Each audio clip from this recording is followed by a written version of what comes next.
you're saying swallowed your pride is the same shit. Like their pride is just through the roof. They can't even swallow it, bro. Like just.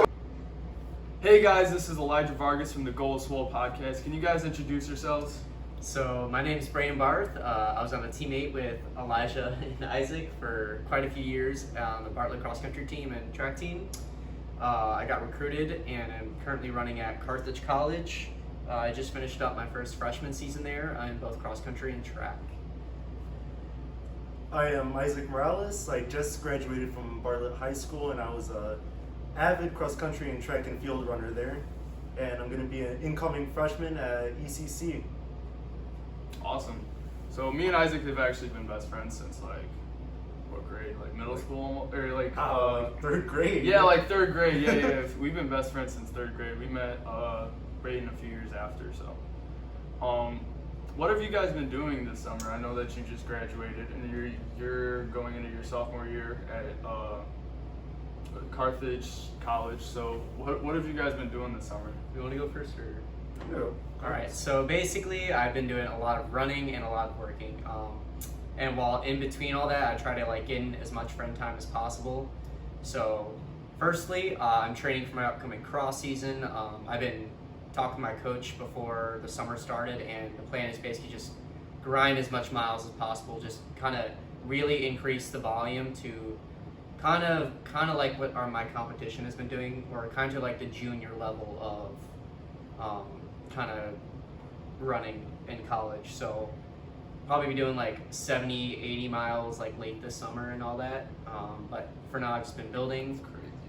Yeah, I do a lot now. Yeah. Now I'm in college. Yeah. And then I've also been working a lot. I just got a job as a summer camp counselor, and I'm doing that because once I'm done with college, I want to be a teacher. Might even teach at Bartlett one day. So kind of getting that experience now, working with the kids to kind of get that experience, see if I still want to do it, and kind of just build up my resume a little bit. Yeah, I feel that. So where are you doing your, where is that? The summer camp? I do it at Hanover Park. Oh, Hanover So, Park, yeah. okay. Yeah, I know a lot of people that go to, I kind of work with like third graders a little bit. Yeah. Oh, that's a good Yeah. age, because like any younger than that, they're kind of like, just wild. Exactly. And Well, not, you know, I don't know, what were you gonna say? I was gonna say my kids are pretty wild too. Yeah, no, but I mean, I don't know, for some reason, like, kids that are younger than that, it's like they haven't developed a consciousness yet, and it's kind of weird. Yeah, no, You know it what I is. mean? I know Yeah. what you mean. Yeah. I mean, that my kids still have to develop a few more skills. Like, I'll be honest, they're not very good at listening. But like, I kind of like that because it's like challenging a little bit, and I think it really works with like my patience, and because that's something I feel like a lot of teachers kind of struggle with, is kind of like having patience with students. Yeah. More kind of the older, old-fashioned teachers. So I kind of want to be that really like patient teacher, especially like with PE, and I might add on special ed later. So yeah, I kind of want to kind of build up that patience, learn how to be patient with students and or kids. Okay, so currently you said you're helping with third grade age kids. Yeah. And you said that in the future you might work at Bartlett. Does that mean that you want to work with college age kids? I mean, that's kind of a leap. That's what I'm kind of wondering. Actually, so the reason I say Bartlett is Bartlett is because of the pay, but I kind of want to work somewhere in Wisconsin, really, for teaching and all that. And because I just love it up there. I've spent almost every summer, every summer of my life in Wisconsin, and I even go to school in Wisconsin, so I just kind of love the place, love the lakes, love the atmosphere. And I want to do kind of like the high school level because I also want to coach cross country and track in the high school level. My goal is to kind of like create these like really good champions, kind of like, have you guys seen Newberry Park? No. All right, so for some context, there's like this school in California called Newberry Park. They produce like the highest level of runners in high school. Like they're like, Wait, I think I know exactly. yeah, what they're you're like talking about. they like compete. They just compete at like national championships, like literally like championships, qualify for the world championships, and they're competing against pro runners, like best in the nation. So I kind of want to be that's the ultimate goal in terms of coaching. Is I want to get up to that point where I want to kind of mentor these kids to be these great athletes, these D1 athletes once they get out, and kind of build a future for these kids that I see potential in. Yeah, I think that's like another level of happiness. That's just fulfillment when you see Exactly, your yeah. kids succeed in life, sports, and everything. You know what I mean? I know exactly. So Isaac, what have you been doing this summer? I've just been keeping it like low key. So like I've been doing like a lot of photography, running as well. Not to the level of Braydon, definitely not. I've been thinking about like signing up for like a marathon or a half marathon towards closer to the end of the summer. So that's like my reasoning for running, not a full-blown season coming up where I'm like 80 something miles a week. Yeah, I'm gonna hit that more in like August and September, really. But I'm just kind of building up to that point now. Yeah, and kind of like how Braydon said, just like trying to stay in touch with like people and friends. It's always good to like hear back from people. Yeah, I feel that. Dude, hit me up, bro. I want to run a half marathon or a marathon. I just want to see if I can do it, like low key. Oh, what? Dude, that's like what I do for my long runs. Is like half marathon distance. No, like half marathon, you definitely can do that. Yeah, I can do that. Because like you're hitting 8 miles right now. Yeah, I see your out of shape. Out of shape. I'll be honest. Half marathon distance isn't really that hard. Dude, I literally. It hurts, but yeah, it's not that I know bad. I can run a half marathon. I just want to know if I can run a full marathon. Oh, a full See, marathon. the thing is, like, I'm not in running shape right now. Yeah. I've been wanting to lean out, but at the same time, I kind of like having a little bit of fat. You know what I mean? Because then I don't feel like tired as fuck all the time, and I actually have energy. You know what I mean? I have shit to burn, but yeah, I really want to lean out. I just want to be lean as fuck. Running. I don't want to lose. I don't want to lose the muscles. That's the other Yeah. thing. I don't want to lose the muscles. You'd say that your goal right now is swole? Yeah, I would say my goal is swole right now. So you're talking about photography. What kind of things do you take pictures of and shit like that? Yeah, before I used to be really into like astrophotography, so like I go outside, try and take photos of like the stars, the moon. The moon was a really nice subject, but it's a really expensive profession. So if I want really nice photos of stars, I have to really invest a lot of money. Yeah. And I don't want to do that. So currently, I've just been like taking pictures more of like macro photography, which is more smaller things. So like insects, maybe like a leaf. Macro. Really? Yeah. Okay. I thought macro would be like big and then micro small. Oh, I might be confusing it. Yeah, I was gonna say. Oh my god. Yeah, I don't know, but dude, why don't you start like an Instagram account and just like make a photography page? Because I know a lot of people do that. That'd be really cool. Yeah, I'd a lot follow of people do that. I've been thinking about it, but currently, I don't know. I kind of just like going outside, just hearing the shutter click. I don't know. It's a nice feeling. I take a lot of photos. Yeah. Like thousands of photos. So for me to be able to like cherry pick them, I don't know. That's probably gonna have to be a skill that I also develop. That's another thing. Do you think that like I know because I talked to you a lot that you wanted to be like a civil engineer at some point. Do you want to pursue a career in photography instead, or is that like something you want to do on the side? Yeah, photography is definitely more of a hobby right now. I could definitely rake in some cash, like wedding photographers get paid. It's wild. And like especially if like you're really good at like showcasing skills and you are good, like Aaron's a really good photographer at our school. Oh yeah. You can get paid. People will pay you. You show up, get like a photo shoot. So it's definitely like a hobby that I kind of have in the back of my mind, where it's like, hey, if I ever need some extra cash, like I could definitely cash in with that. Well, if I ever need a sports photographer, I know who to call. Yeah, for sure, dude.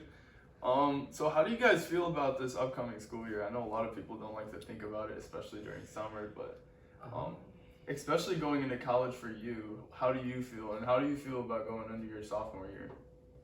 You can go first. Okay. Honestly, I'm kind of excited. It's like, I don't know. It's got a different extra level of spice compared to like, I'm going to be a sophomore next year. Like, oh, I wonder what teachers I'm gonna get. Like, it's just a whole lot different, especially like with ECC. I'm able to like select my teachers, so it's a lot more different, the process for like going into school. I think the workload. I'm interested to see that. Oh, I see. Oh, That. here So we go. what do you have questions about the workload? I just want to know how much free time I'm gonna have to be on. Well, here's the thing with me is it takes me like I have a lot of like learning disabilities, so it takes me like twice as long as a normal student. But you've done like AP classes, right? Yeah. I'm pretty sure it's like the same amount, except you just have more time on your hands. So it's kind of really up to you, kind of the amount of kind of free time you have, because you can either push it off the homework, which I don't recommend, or you can just kind of get it done. Me personally, I don't like having stuff over my head, so I just kind of just get it done kind of as soon as I get it, or I kind of pace it throughout the days, which eliminates, with that plus training, eliminates a lot of my free time, but I'm also spreading out through the days. But if you get like kind of like either push it off or like you get done like all in one day, you kind of like can like make free time for yourself. You know what I'm saying? So it's kind of it obviously depends on your major, your teachers as well. But yeah. I think it's like the same as the AP classes, except you have more free time because you don't have like 8, or was it like, what was high school, like 6 classes in a row? 8. No, it depends if you have lunch or not. Sorry, 6 to 7 classes in a row. Yeah. So it's like college you only have like 4 to 5, and it's kind of just chill. Yeah. Yeah, I have like, I know I picked my schedule already, and I got like, most days are like 2 classes a day. Yeah. Or some, I think like a Friday I got like 3. So I know I got a big gap in some of the days. I know I'm gonna work out probably around that time, and then the rest of the day is free to do like a podcast or something, or I'll do the flip of that and I'll work out at night, which I might like better, or I'll do the podcast from like that kind of 9 o'clock to 2 o'clock range, between that time, and see how that goes. But we'll see. That's kind of what I think. I am also kind of worried about the workload, because I know, especially the school I'm going to, they have very high expectations for most of their students, which is another reason why I chose that school. So, hopefully they'll set me up for what I want to go into. I know we went off on a really long tangent. Oh, that's fine. Especially for the intro, because that was the intro. But I want to go into your guys' background, because I know some of these people that are watching and be like, who the fuck are these kids? But it also sets up like that credibility for later on in the episode when you guys are saying stuff, and that they're like, oh, that's why you're saying that. Like it kind of makes sense. Everything kind of like fits in together.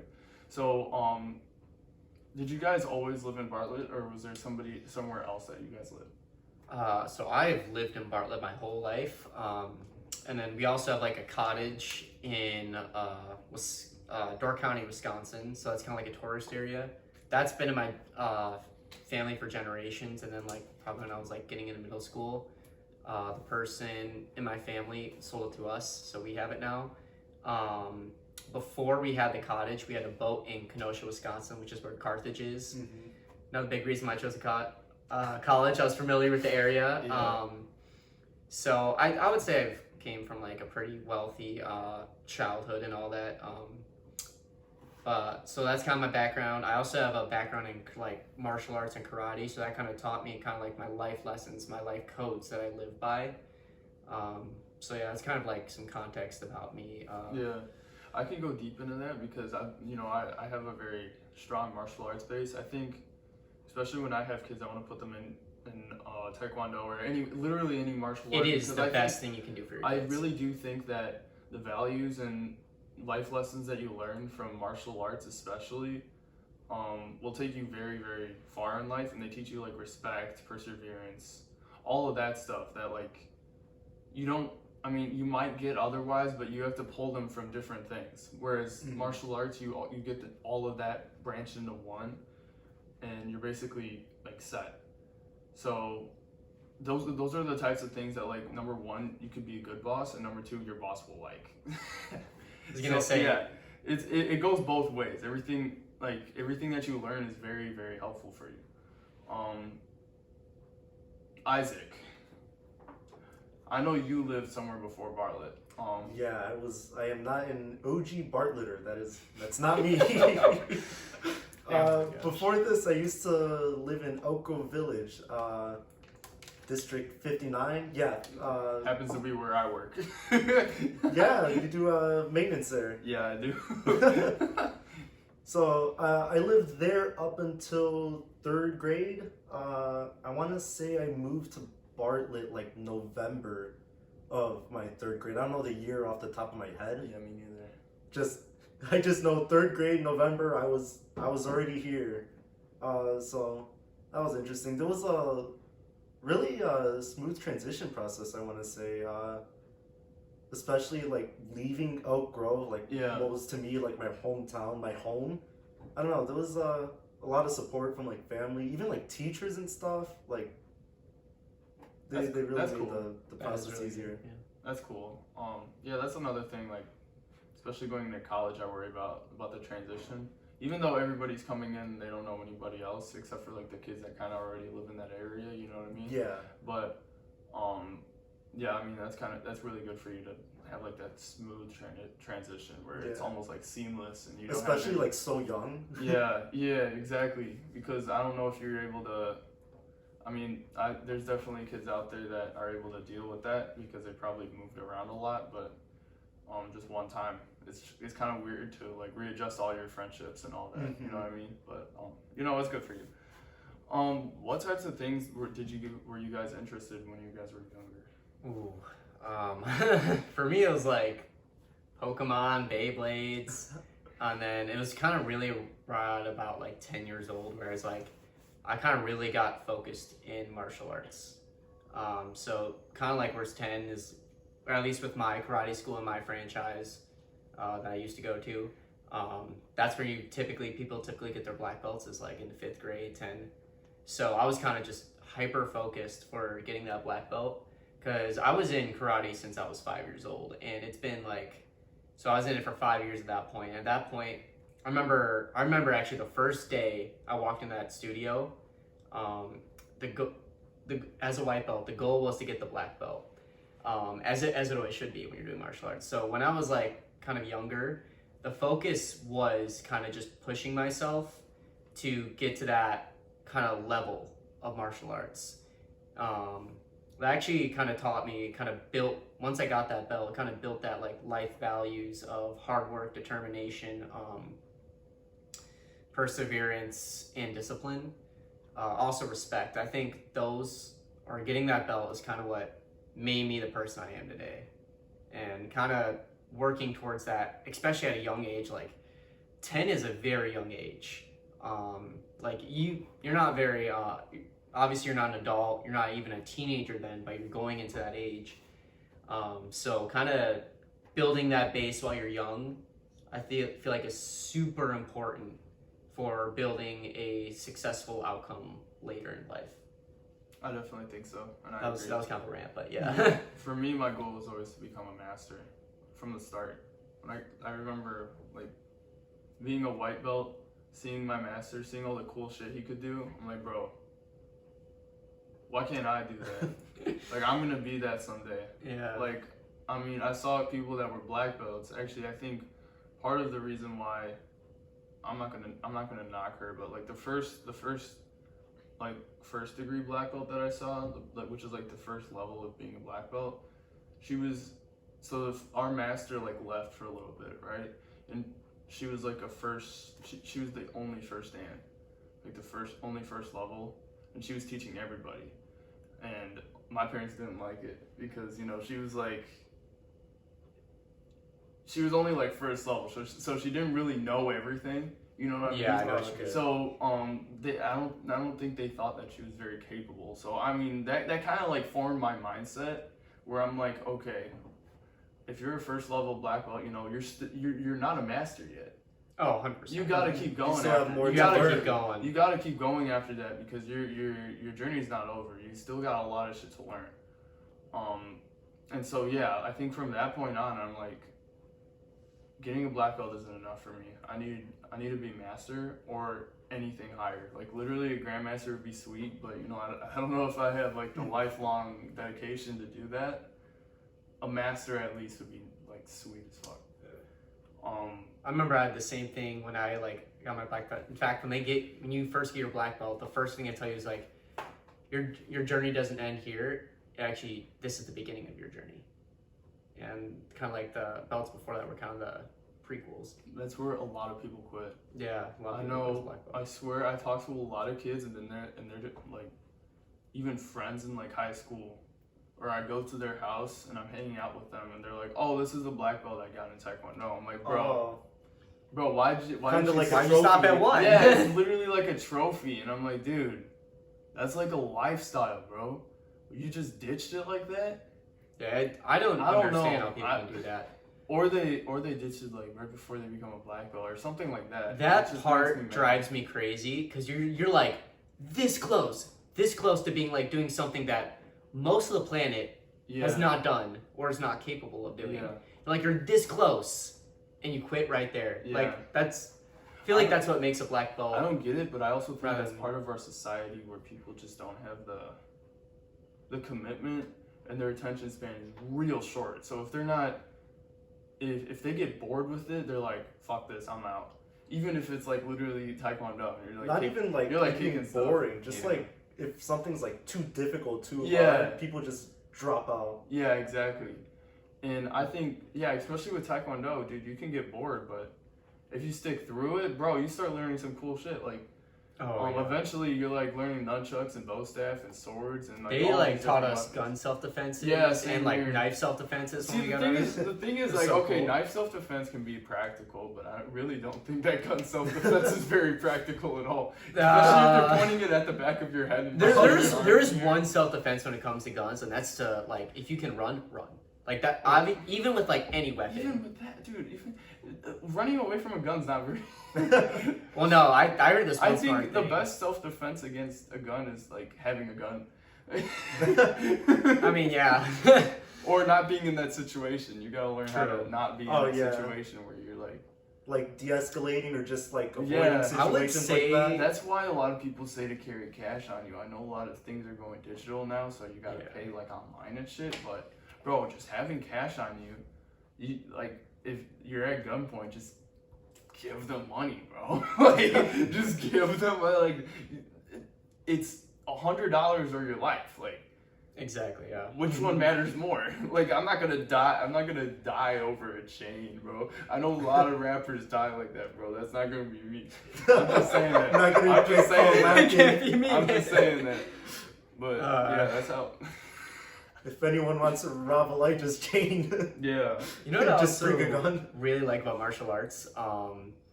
This is kind of going back to like not getting in situations. Is the one thing that martial arts taught me that is like probably my best skill is learning to swallow pride. Learning to swallow pride and like learning how not to get in like arguments or learning to pick your battles really is like the key to kind of I feel like having like a peaceful life where no one kind of messes with you. Yeah. Is because you can just let people talk their shit, and as long as you have that level-headedness, like nothing, no harm's gonna come of you. It's so funny because I was telling Isaac a story about that kind of like yesterday. I don't know if you remember. I'm not really gonna say it because I don't want to get cancer or some shit. But yeah, it was like basically, like nowadays that's literally me. I do that all the time. I'm like, shit, dude. If I say something right now, I'm gonna get in. I can verbally destroy them with my words, like, and make like the best I could put my words into like the best points possible, and it will dismantle their argument. But at the same time, is it worth it? Like, is it really worth it? I really like. Why do I want to convince this person? Is it worth it? Even with like some people, like they're so in their own head, like with their arguments that you could say anything. It could genuinely be like the truth, good points, like just straight up like good counter arguments. Yeah. And they'll be like again, like rolling it back, like when people quit when things get too hard, they're just like, I don't want to listen to you because you're proving me wrong, and that needs work to prove you wrong. And people just drop out. It drives me crazy. I always that's another thing. Like I tell people, bro, like I'm willing to change my opinion if you give me like something good. Like if you give me a good enough argument, I will change my I will think something differently because of how you said that. You know what I mean? Yeah. Like if you give a good enough argument, it will change what I think. Some people just don't want to do that. Yeah, they just want to believe what they want to believe. That's the same thing. Like you're saying swallow your pride. It's the same shit. Like their pride is just through the roof. They can't even swallow it, bro. Like just swallow it. Hey, honestly, it's not that hard. It's not that difficult. Pause. Wait a minute. But yeah, no, I think better clip that. Not Braydon saying wait a minute like a whole minute afterwards. Yeah. Oh yeah, I do that. So what got you guys into running? Complete 180. Oh, Braydon's happy. Here, take the mic. My middle school did not have sprints. I wanted to be a sprinter actually, because my whole life I never liked, besides karate, every sport I've ever done, which is like at that point it was like baseball, soccer, probably like other sports I can't remember. But my favorite part of all of them was the running aspect. But not just like running, it was like sprinting for stuff. I loved sprinting. So I go to my middle school, I'm like, hey, do you guys have a track team here? They're like, no, all we have is cross country. I'm like, well, that's better than nothing. So I do the cross country program. I'm like, well, at least it's better than something. End up being like the third fastest guy in like the school or something like that. No, I beat like all the 8th graders. Chase. You remember Chase and Tommy? Yeah, I remember. How could I forget them? They were 2 guys on our team. But yeah, so I beat Chase and Tommy like my 7th grade year. They were 8th graders at the time. That's a big deal, beating like you're a 7th grader and like there's these big 8th graders. Yeah, like, and then every time he'd run the mile, I'd like lap everyone. It was an amazing feeling, and kind of when I learned that, I was like, hey, I have like potential in this. So I'm gonna continue this in high school. And then kind of when I got to high school, my mindset was like, all right, I want to be as best as possible. I want to work as hard as possible, not just like get faster, but I also want to work at this too. I remember I also made a promise to one of our teammates, a senior at the time, Patel. I promised him that every single day I'd show up and I put 110% into the sport. And every single day I fulfilled that promise. Every single day at Bartlett, I showed up and I put in 110% every day.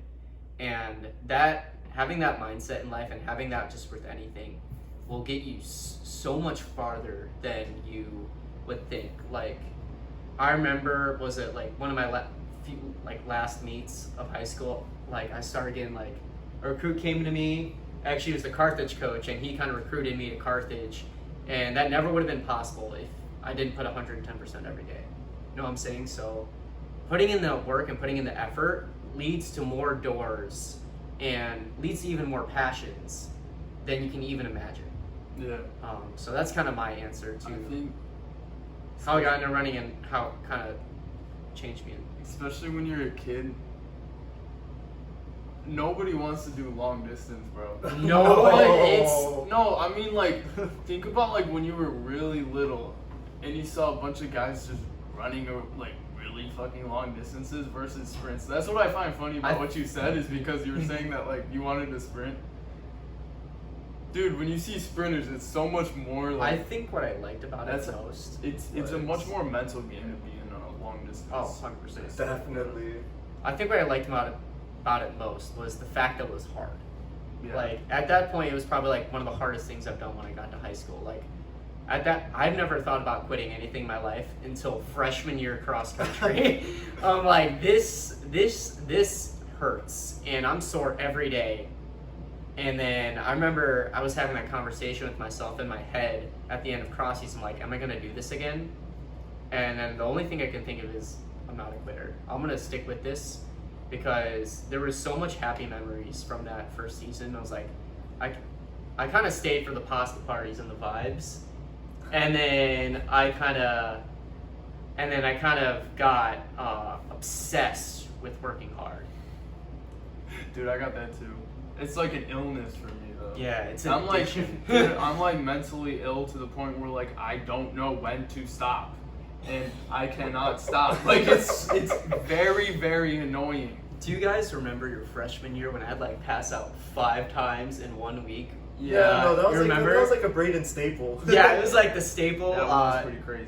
But that was the mindset I had. Every rep, it would be like, all right, I'm not gonna stop unless like I can't go anymore. Yeah. It's probably a little too extreme for distance running at least, but it gets you far. It worked out. Yeah, it ended up working. Once you find your limits, you learn how to not like overdo it at the same time. Because that's the key with running and getting faster is you want to work hard, but if you overdo it, you're actually getting slower. Many people don't know that, but like if you work your body too hard, you're just gonna get injured, and that's gonna slow you down. That's gonna impede your process. So kind of finding that balance between putting in the work every day, but knowing when to like. The model I go with is easy days are your easy days, or easy days should be your easy days, and hard days should be hard. And I feel like that's a good motto to have when it comes to running. I always wondered where that came from though. Like, is that I've actually always heard it, but yeah. Is that actually like? I think I heard that from like a pro runner. Easy days should be easy, and hard But days should be is that rooted in actual like science? Is that based in Oh, like, 100%. psychology and like how your brain works? And if like you take this day easy, then like it like you will just perform better, like because your mind is at a better state. Is it something like that, or is it like maybe your cells recover faster if you're taking an easy day or maybe a hard day? You know what I mean? Is it science based, or is it more mental based, or is it a combination of both? It's science based. The evidence for this is what I'm thinking about is from the Olympic champion Jakob Ingebrigtsen. You look at him, and he actually does a blood test every single time he runs, every set of a workout, and every easy day he does a blood test to track his lactate levels to see if he's pushing himself too much, because they don't want to like overuse his body for injury, because he's running like 120 miles a week, every single week, every day of the year. So like having those easy days is actually what prevents you from getting injured. And so it's kind of like one, injury prevention, but 2, it allows your body to recover better for those races. That's why we do pre-meets, is to recover your body so you don't feel like shit when you're actually on race day. But yeah, it's the whole reason behind tapers and easy. It's all just to make yourself feel better for race day, really. Yeah, especially around like those bigger meets, like for us and you guys, like conference. Like, those my gosh, yeah, big deal. I kind of want to go all the way back because I don't think Isaac ever answered. What got you into running? I'm so sorry. That was the question. Okay, hold on. I gotta rewind my brain a little bit. I feel like I don't want to take credit, but I feel like it was partially me. Okay, I'll get into that in a second. So obviously, like little kid, I loved running. Actually, I want to say a big part was my parents. So my mom liked running around the neighborhood. So this was in Elk Grove Village back when I was over there, and I really want to say it was my elementary school. They had like a really big field in like kind of its back area, so we do laps around there. And that's, I guess I could say, was like my introduction to like long distance running, because it wasn't really like just sprints, it was just jogging around. And this isn't Centennial yet, is it? No, this was in Oak Grove. Yeah, because we did like Rubley School? Yeah, Rubley School. Rubley? Yeah, I worked there before. Yeah, to be honest, I don't know if it's a B or a P. I think it's a P. A P? Yeah. Okay, so yeah, do laps over there, and then we moved over here, and there was like a big culture on like tag. I don't know. Yeah, dude, that was so weird. Really? Yeah. It's interesting. No, there was a huge like freeze tag, infection, like regular. I don't know. Cops and robbers. Cops and robbers. Like that wasn't as big at my old elementary school. Yeah. Like we had games and stuff. It wasn't all tag, so there was a big culture on that. We also had kickball and stuff. Oh, kickball. the That was shit. fire. Yeah. All my homies love kickball. Yeah. So there was that. I want to say maybe, I don't know if I'm pushing the timeline too much. Maybe like 3rd, 4th grade, I was getting like really bad asthma. So it was like actually really hard to breathe. Like speaking sentences was difficult to do.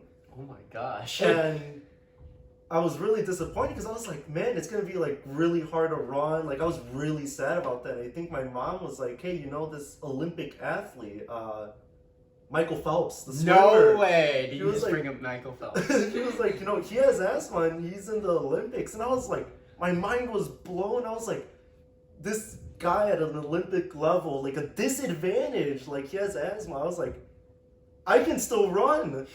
So I really never just stopped running. Then in middle school, my parents were like, you got to join a sport or something, like a club, because that wasn't really a thing in elementary. And Elijah was like, yo, we should do cross country together. What school did you guys run for?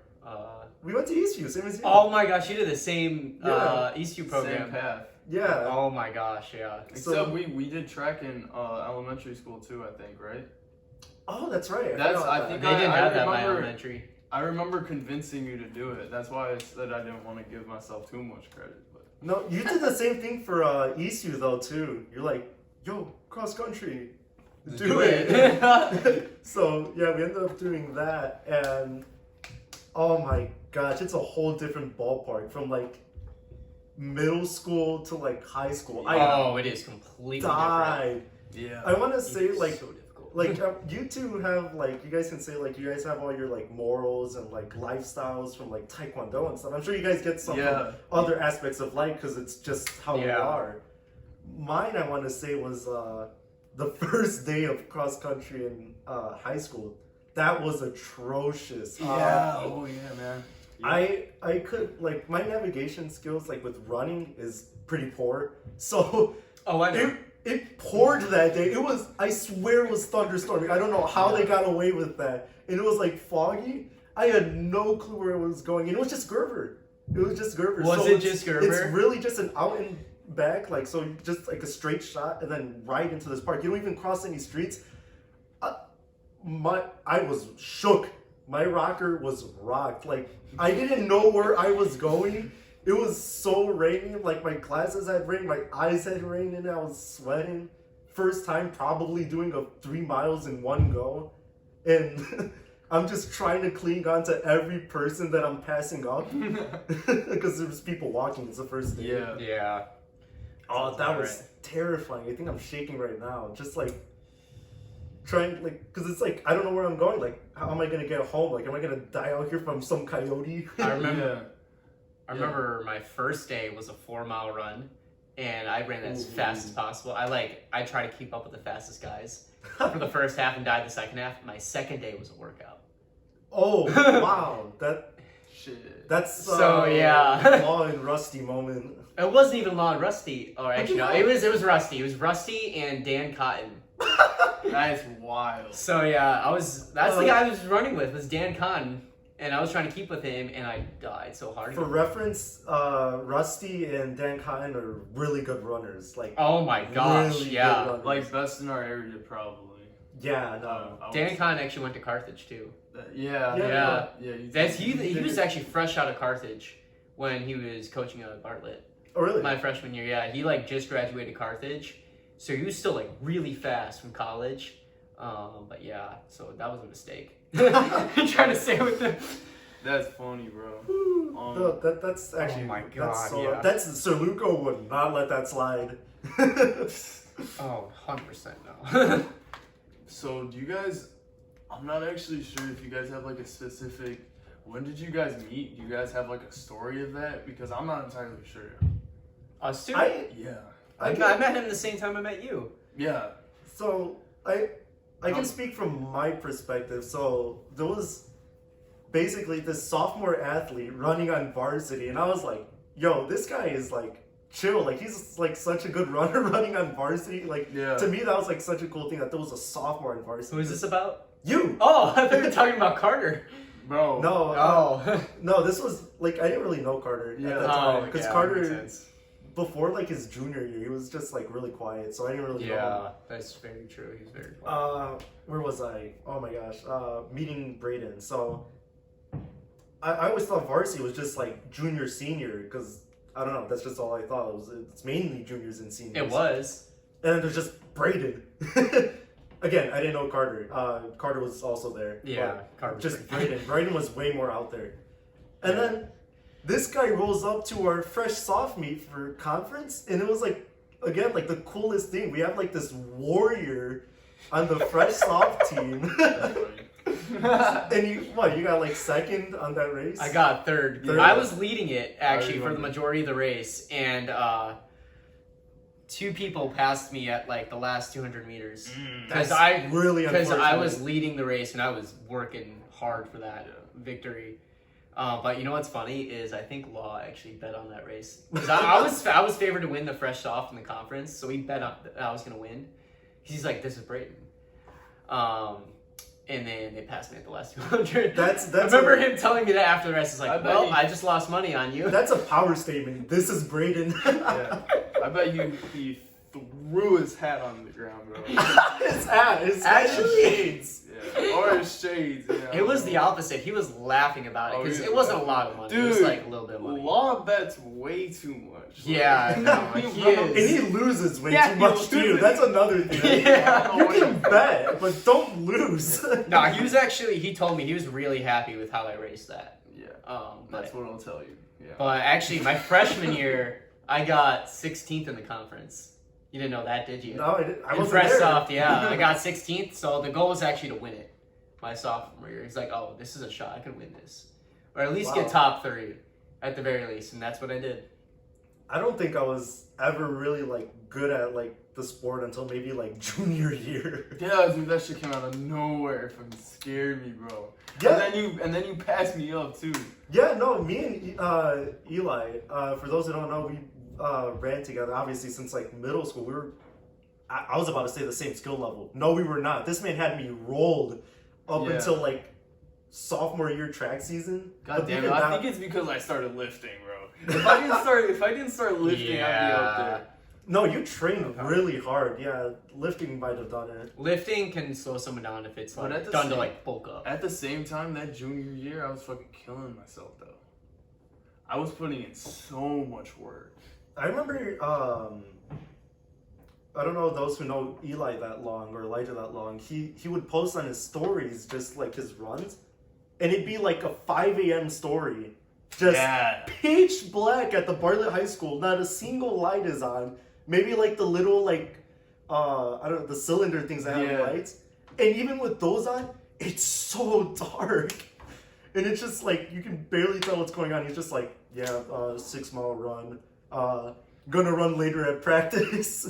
Yeah, that's the thing. I'd show up early in the morning at like 5 something, right? And I'd go for a run. And then I remember Law told me that if I wanted, I could run with the girls because they take showers after their practice in the morning on that day specifically. So I'd do like that 5 or 6 miles before, and then when they got there, I'd do another 5 miles.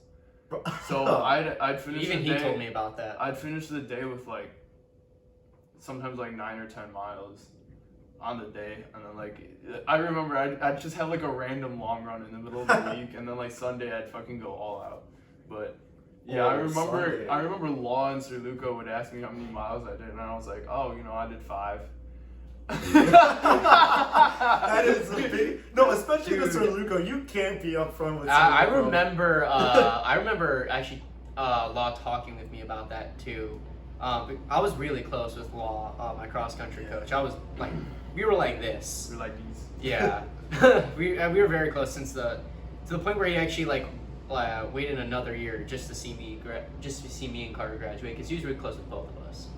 Mm-hmm. So that's actually why he like didn't retire sooner, is to watch me and Carter graduate. Which that was a cool moment hearing that. He didn't retire. He just transferred though. He went to No, he retired from cross country. Oh really? Yeah, he was always coaching at Streamwood. That's why he couldn't coach us.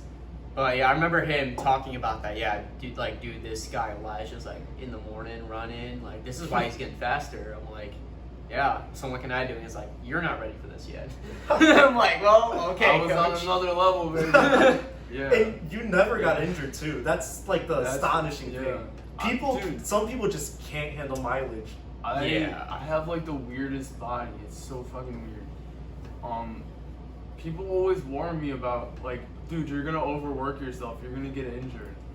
I think I said I finished cross country season, didn't get injured. Started wrestling season, dislocated my shoulder, out for the rest of the season. Missed all the track, bro. That's how it happened. It was like hilariously ironic because everyone was warning me about cross country. Nobody said anything about wrestling. No, the more physical sport nobody gave a shit about. But like we're talking about the sport where like you're running outside and you get hurt? I'm like, dude, I always made fun of people that got hurt in cross country because like, bro, yeah, what? it's You got hurt, bro? Like how? You get hurt by being stupid. Like if you do like a 10 mile and then you do like a 50, like stuff like that. Like, bro, or it's like you do a sudden jump. If you have like a slow build up, yeah, it's gonna be slow, but your ass gonna be safe, and you're still gonna get that work in. Like, bro, did your foot hit the ground too hard? Like, bro, what did you do? Like, bro, like this. I got really lucky with my injury. Obviously, Braydon was like a huge inspiration. Was so, I? Okay, this is like the first time they're telling me this. They haven't told me this. Like all of their 4 years and all of my 3 years I was with them. I'm telling you the benefits of having a podcast. Yeah. Yeah, so like huge inspiration. I was like this guy. So I'm trying to like do my best running with like older people like Chase. I didn't know Carter. Braydon, Tony and Josh. Even though they weren't like outstanding runners, they were still better, more experienced runners. So trying to like keep up with them was like a huge goal of mine. And then at the end of my my bad. You said you're varsity. Not the end of freshman Were track you season. varsity sophomore year too? I qualified for a few meets varsity. Oh, okay. Yeah. I remember It you wasn't being varsity. consistent though. Oh, Dude, I think I was the only one that was. Oh, maybe I may be confusing it for Elijah. I think I was the only one that was. Elijah. I was varsity all 4 years. Yeah, no, That you were is consistent. actually, Actually, I can't even say like consistently. Like I think freshman year, the only varsity race I got into was Batavia relays. Yeah, That's a track. pretty hard one to get For into. track, though. yeah. For Or- track? Was it Batavia? I don't think we had that freshman year. I think it was just regular Batavia. Actually, yeah. That was You still didn't like have a that. varsity only meet though. I still Well, got actually, into there. I was getting my third degree at that time, so my third degree black belt, because I was still crying at that point. So I actually didn't do track. But do you remember? I showed up for every practice. I Yeah, you remember. did. I wasn't even on the team, but I was showing up for practice because I knew how much the track season meant in Sounds like cross country. Yeah, but just before COVID shut down like everything, like all the sports, the school and everything, I was getting like shin splints, and I'm thinking about, I was like, what's gonna happen? Am I gonna like take the summer off? Like, how am I gonna play this? And then COVID happened, and my parents were like, "You're not running with the team anymore," and I was like, "That solves it." So you're just waiting for an excuse, bro. So I didn't run again until I want to say like January that sophomore year. I ran with Elijah. That off season. Ooh, dude, that was like the bet, bro. That was my favorite. Like, out of all periods, that might be like my favorite period of time, like of all time, bro. Dude, like just literally, like having like half the workload.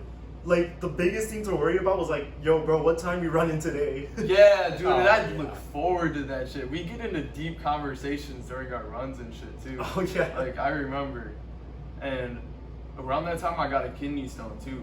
Oh, So I was that's out. when that was that Oh time my period. gosh. I I was remember out- that. I was out for the count for like I want to say like 3 weeks ish, Mm-hmm. and then I was like, bro, where'd it go? It's not here anymore. Where'd the pain go? Like, and then we were like, bro, Isaac, we're gonna go running. You're like, dude, you're back? I'm like, yeah, dude. We're back. We're back, bro. We'd be running in the snow. Like, Oh, I it'd be love- actually, it'd be that's so fun. Like knee-high snow, and we'd be like slipping and falling, dude. It was There so were much some fun. crazy runs. Like I remember, we just chose the most ridiculous routes ever. Yeah. Like we say like we're gonna go to Leisburg, and then all of a sudden, next thing you know, we're at like Rosika. We're going down Newport to go to Leisburg, and it's just like yo, you want to go down the path? Yeah, and dude. like we're looking at it, it's just like a foot or two of snow on the ground. Nothing's paved. Dude. Yeah, bro, let's go. Yeah.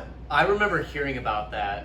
This is you guys' sophomore year, right? Yeah. And then, so I was a junior at this point. I remember hearing about this. I'm like, I remember thinking like, dude, these guys, Isaac and Elijah, they're just freaking beasts. Like that was like what was going through my mind when I'm hearing about these. I was like, dude, you're gonna be so good. Their junior and senior year. It's not even gonna be funny. Yeah. Just hearing about those stories, and I'm just like, And we ran like I was in like all the so weather. happy to actually have people like do work like that because it's yeah. Bartlett was in a dry spot at that point. I don't think we Really? we Yeah. never even like took days off. I don't think. Like we literally ran like almost every day, right? We did like Monday through Saturday. I want to say we didn't run Sundays. Did we run on Saturdays? Did we do Sunday through Friday or? Because I don't run all days of the week. That's like a big thing with me. Maybe it was Sunday. I don't remember. Because you know the Lord's Day Sunday, I gotta take my rest on that. Nah, day. maybe it was Saturday. Like the thing is, I don't remember running on Saturday with you. I might have ran on. Shit, I don't remember. 100% Monday through Friday. I really Yeah. want to say Saturday was included though.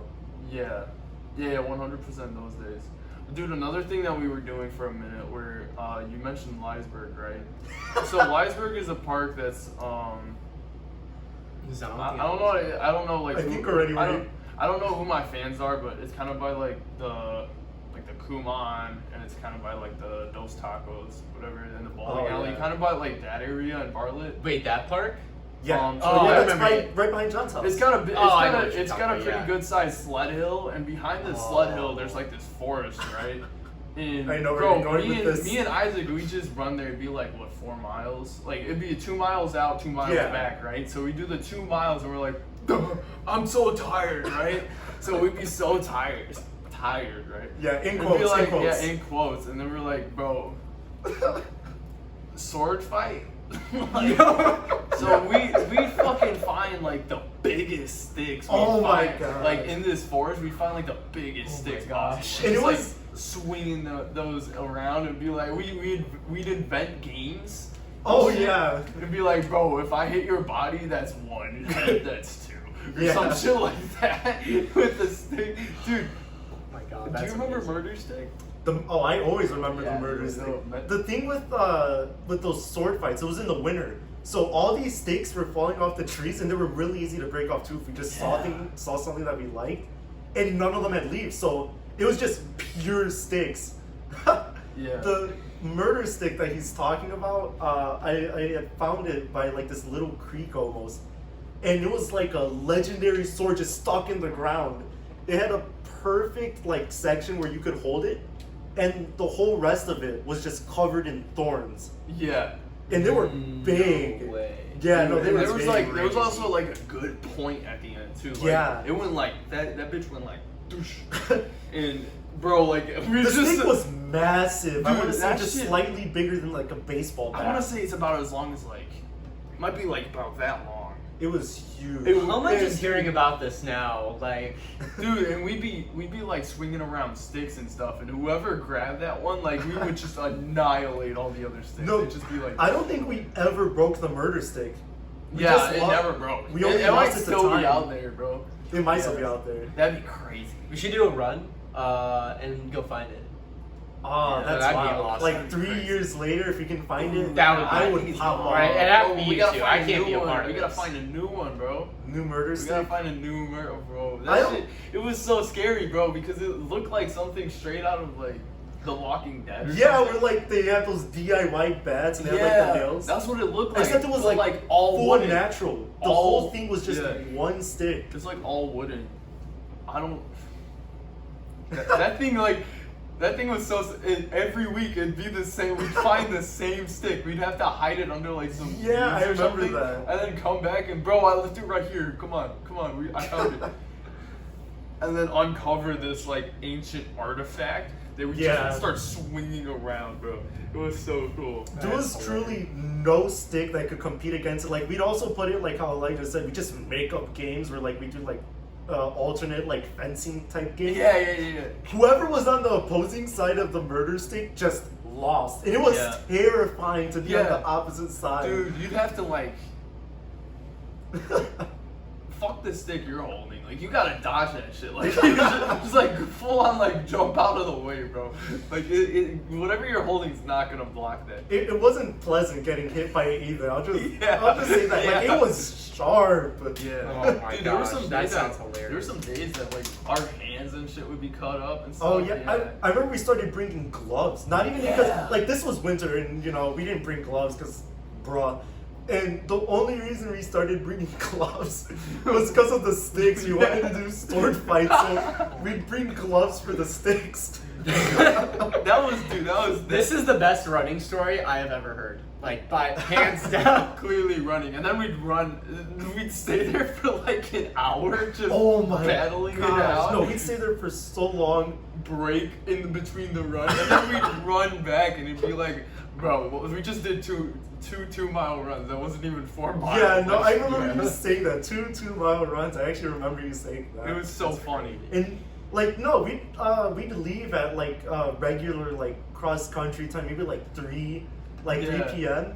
We'd get back like 7. Yeah, we'd get back like it would be 6 p.m. that is But crazy. It was so much fun, and we do it like we'd be like, bro, it's Friday. Let's do this. We're gonna sword fight, right? Oh yeah. And then like it got to Sounds so some bad. point. It got to some point in like the end of winter or something, or like right before the season started, where we were just doing it every day. Oh yeah, no, Yeah, because do you it was remember like that? a Friday You're like, only. bro, it's Friday, and you'd say that on like Monday. We'd start swinging sticks around. No, but that was so much fun. That was like That was definitely a hell of a highlight. tangent. That sounds awesome. Yeah. Oh, that sounds better than the park runs we did. Yeah, park runs are good, but that was better. We talked a bit about running. What has running taught you about life? I know you talked about what like taekwondo or what karate taught you about life. I'm really curious about Isaac, but I want to hear what you got too. Oh, sorry. As well. What do you got? So I'll try to keep mine really short and simple. So one thing that like running actually taught me, I would say, is probably the discipline. Getting up and getting a run in every day. That was like my biggest weakness in karate was discipline. I would say getting like kind of discipline and consistency, doing something every day. And with running, that's kind of working on that, and that's what it kind of taught me is kind of working hard every day is what it takes to be a champion. Not doing it like 3 days a week, not 4 days a week, or at least like every day. Even like the days I'm not running, I'm doing like yoga, rolling out, and making sure I'm recovering for my next run. So that's kind of what it taught me was consistency and discipline. Yeah, shit's good for your joints though, like yoga. Yeah. Underrated. Pretty much like yoga. Yeah. I think with like my side, I kind of already spoke on it. Like it was just like almost like lackadaisical, or what did I just say? And, like I was just goofing off basically the whole time. Like, oh, there's friends here. There's like stuff. But it wasn't until like that first day of like cross country freshman year that I was like, yo, shit just got real. Like this is insane. Like generally like at the time I was like, I don't know. Like if this is cross country, like we're running in this rain and this thunder, like it's foggy. I don't know where I'm going. Like I'm having to survive out here. Like it was almost like a life and death mentality with me. Yeah. And the funny thing is, even now looking back on it, I like then at the time I thought like, oh, this is cross country. Like we just run. And now it's just like, how did we get away with that? Like thunderstorms, like Law like cries when there's a thunderstorm because he can't run us. But it's like at the time it's like, how did we do that? Yeah. Also, that's like the first time I heard you swear. No. I swear. Nah. That's funny. That's why it's Just like, Elijah. I want to say. Nah. Okay, I know, especially like your guys' last year. Everybody, you know, we're always running against like kids from other schools, right? Both of you guys had a rival. I'm not entirely sure if it was. I had a friend. Oh yeah, that's the thing. That's the thing, right? Oh my gosh. So Braydon, who was your rival, your running rival in high school? Take the mic, buddy. So, senior year, there was this dude named Andrew Strama. He was kind of like, I don't know, he was a really, I actually became really good friends with him while competing against him. He was super nice, but oh my gosh, he was so difficult to race against because every time you try to pass him, he'd speed up. And like, so it's like, he was almost impossible to pass, and when you did pass him, you would immediately die because you used all your energy passing him. And what really was like grinding my gears is he was a year younger than me too. So he was giving me all this trouble my senior year and all that, and just honestly, really great guy. Honestly, he got me a lot faster. That's why, if you check out my Instagram, I have a post that he made fun of on his Instagram, and it says, "Rivals get faster together." And I really like that saying because what it means is kind of like people who you're like trying to beat. Well, when you're trying to beat them, you kind of get better together. You both improve. You both in order to try to beat. Yeah, exactly. And that just kind of leads to success. But I would say, obviously, he was like my one of my rivals. But I would say my biggest rival is myself. Kind of every day. What face did you make? It's like, he says my biggest rival was myself, and Elijah It still is to this just day. straight up duck face, like Kim Kardashian. why Kim K, bro? I don't know. I just wasn't expecting that. Greatest That just got comeback story hella to deep. this day. Anyways, I would say myself because every day I just try to get a little bit faster. Yeah. All right, now you. So I don't say I got any ops with running. Maybe like in high school I could have said like, oh, Elijah, like I gotta beat this guy. It's like my grade level and he's rolling me. But Strama, oh god, I don't even know where to begin with this guy. He has he has these like shades that he puts on, Oh my like God. a visor. The shades. He looks 30 years older when he puts them on. So, like, maybe since, like, sophomore year, people started throwing his name around, and I'm hearing him, and I'm seeing him. And it's like, oh, the senior guy, he's graduating, don't gotta worry about him next year.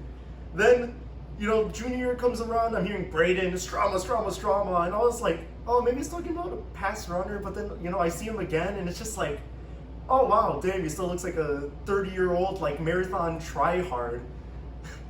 Yeah. And it wasn't until actually our very last meet of the track season. So your guys' absolutely last one. It was at Batavia Outdoors. That was such a good meet. Sectionals, and I'm seeing John Buchanan out here talking with a South Elgin scrub, and I was like, John, what are you doing with this noob? And it turns out it was just Strama without a visor on. That's so funny. I got real life Clark Kent. That is hilarious. And I was like, John, you know this guy? And he's like, yeah, it's Strama. You probably know him. And Strama was just like, yeah, you probably know me better if I put these on. And it was like a jump scare. I was like, this guy is so old. Bro got like Clark Kented. That's actually what I said. How was racing against him though? I'll get onto that in a second. Okay. So, John was telling me, he's like, yeah, he's actually in our grade level. I like pooped my pants right there. I was like, I don't have Carter to like hide behind anymore. Like, I'm straight up going up against Strama next year. Like, I was, quaking in my pants. At least it wasn't Diggy. Ooh. Yeah. Diggy's a phenomenal. Diggy runner. was I'll fast. say Phenomenal, dude. His name's Like actually his freshman Dylan, year, but- he's running like high D2, D1 times. Wow. Like his in elevation too. And this is like his freshman college year. Yeah, phenomenal. Like runner. insane. Where's he running at now? He runs at MSU Denver. So Oh wow, that's cool. What which was is that? a really good D2 team. So yeah, Strama was gonna have to race up against them. Racing against him was, oh my gosh, that man is a refrigerator. I always say that. He is big. He takes up an entire lane. If you want to pass him, you're out in lane 3. That is a big man, and he is fast for no reason. It is just, like, honestly, watching him run is terrifying. Because, like I say, it's something else. That's funny. It's aggravating. Like, I'm not saying huge as in like jacked. He's just big, and he takes up a whole lane. And you're seeing this man run like a 4:45 mile, like a 2:10 half mile, 800 meter, and he's flying. And I don't know. It's also kind of comedic seeing this big guy cross up like all these skinny runners. He also you know gets how running out is. like really hard. Like his race style is he gets out as hard as he can and then dies. Oh yeah, no. But he that gets sounds out like me. so hard to the point where when he dies, like he's still so far ahead of you. Oh yeah, but That- when Strama dies, he flops like really bad. Yeah, no, he like dies hard. I forgot what race it was, but he had like a 80-second lap for like the mile. It was atrocious. Like last lap in the mile, he had like 80 seconds. Was that the one that wasn't sub 5? I want to say so, yeah. Yeah, I was gonna say that makes sense. Either that or he was like really fast at like first thing. He was like, It was not a good. Like, there's a lot of races I look at Strama and it's just like, this is not a good race. I think worst that's the strategy only- for distance by far. Oh yeah, no. I want to say the only reason I could even think about beating Strama was because his race strategies were trash. I'm sorry, Strama. Love you, but like, Yeah, love you, you dude. suck. But, at making love you, dude, strategies but for you running. did not race smart. Like, I want to say almost like perfected my running. Like by the end of like my senior track season, I like perfected like my form, breathing, strategies, like everything. Yeah, And that's kind Strama, of. I kind of feel like he was just like ooga booga. I mean, like he still had me rolled. Don't get me wrong. He's a really good runner, but Very good. he could be better. Dude, that's a funny. So the funniest shit is like my dad used to be a cross country runner, right? He ran all through high school, right? And he was actually really, really fast. I think he was like, I want to say he was definitely in the 16s at some point. But yeah, when he saw me run, he's like, you gotta fix your form. You're gonna. Like, Oh my god! Yeah, that You was have one of the worst You running tripped forms over a I've sidewalk. ever seen. You did that. I know. But You know I've the had sidewalks that are sometimes uneven and they like have a little crack. This man tripped over it. How you were so fast with your running form, I have no idea to this day. Yeah, so He like trudges. He's like he barely really picks bad. up his knees. It is mind blowing. Yeah, man, they're heavy, bro. Dude, so that's one of the things. Like, lots of people, they're telling me, like, bro, you don't got a good form and shit. So I'm like, what are you talking about, right? And my dad, like, he watches the other runners, and then like he becomes fans of them, and it's so funny. So he's telling me like, dude, your friend Isaac, bro, his running form's almost perfect. He's gonna be faster than you in a little bit. He actually said that? Yes. That's Like, I've never. I wanna This is say, new like, for me. I want to say like sophomore year or something. What? He was calling it way before. And he's Wow. like, he's gonna be real fast pretty soon. And I I'm couldn't like, even oh, call shit. that I was out. like, Oh, I knew it too. I was like, oh shit. And then like, what do you know? Like junior year, you're like way faster. But that's another thing. He would be like, I'd finish my race. I think I've told you this before. I think but, so. Like I'd finish my race, and it'd Can be you like, whisper something? I would be right through the finish line. You'd be like, yo, how'd you do? But like, the next question is, how did Carter do? I'm like, yo, like, I don't know. And then like, I'm driving home, we're on the way home on the bus and whatever, and I send him Carter's time or something. Be like, yo, Hilarious. or like, I'd be like, yo, Carter got like 15 something or something like that. Oh, was this senior year? Yeah, like his senior year, yeah. Yeah, Because everybody was talking about Carter. But yeah, that's how it was. It was Carter's really funny. such a meme. I love him. Yeah. Carter is hilarious. He's a very interesting character to take on. I've known him since 8th grade. I know. No, I've there's, known him like since in a. We were like really close I in wanna my say- 8th grade year and all years of high I school. want to say I've known him since like elementary school. Really? Really, yeah. I met him in Taekwondo. Yeah. What? Yeah, I met him like, Actually, does not surprise me. I don't remember, but yeah, I met him a long time. You can ask him. I met him a long time Dude, ago. oh my gosh, Carter's gonna be a Terminator. Does he have emotion? Like, I wonder. Dude, how That's wild. how he didn't get injured his like before his senior season, I don't know, because he was running like every easy run at like 6:20 pace. Oh boy, that He sounds, was that sounds averaging familiar. 80 miles a week in season. I'm like, dude, I called him crazy at the time, but that's he did why that, he. like 3 weeks in a row though. It was almost like a month of just like Yeah, it was like a really month of just high mileage. But that's why he was so good. He was my hero. Like, he was. Well, first of all, he's a naturally talented runner. Oh, definitely. 100%. He has the genetics. Like, and two, he just doesn't get tired. He is a freaking workhorse. He just works and works and works. When he's into something, he'll just work, and he has that like genetic factor too. So when it came to cross country and running, he became a beast. He was my inspiration junior year when I was doing all that mileage. Oh, really? And he was the one that was telling me, like, bro, don't. Like, I know Lawrence and Luco are telling me I can do whatever I want with my mileage, but bro, you don't tell them that you're running all that. He's like, you keep it low key. Keep it on the down. Yeah. Even though Carter was up front with like Sir Luco and Law, there'd still be some times where he's like, I ain't telling them that. Yeah, and like there'd be days where he'd run like 11 miles or There's something. definitely times where Like I remember I was varsity, we had to hide our mileage. Yeah, I ran. Yeah. So they didn't know what we were actually training, because it'd be low, like really low sometimes. I'm like, the fuck, come on, man. Yeah, it'll be like sneaking an extra mile. Dude, Yeah. we gotta sound like psychopaths to those people that don't run, but Oh. that's how it was, bro. Yeah. That's how it was, like, we wanted to be better. That's like the atmosphere that we had was just everyone wanted to be so... Our grade level had was really good. Like Yeah. as far as like inspiration, like motivation. Yeah. We had Our really grade good. and the grade above were... That was like my biggest worry in graduating, is that atmosphere, that like hardworking atmosphere would be Mhm. lost. And Yeah, I'm that- so thankful it's not. That's how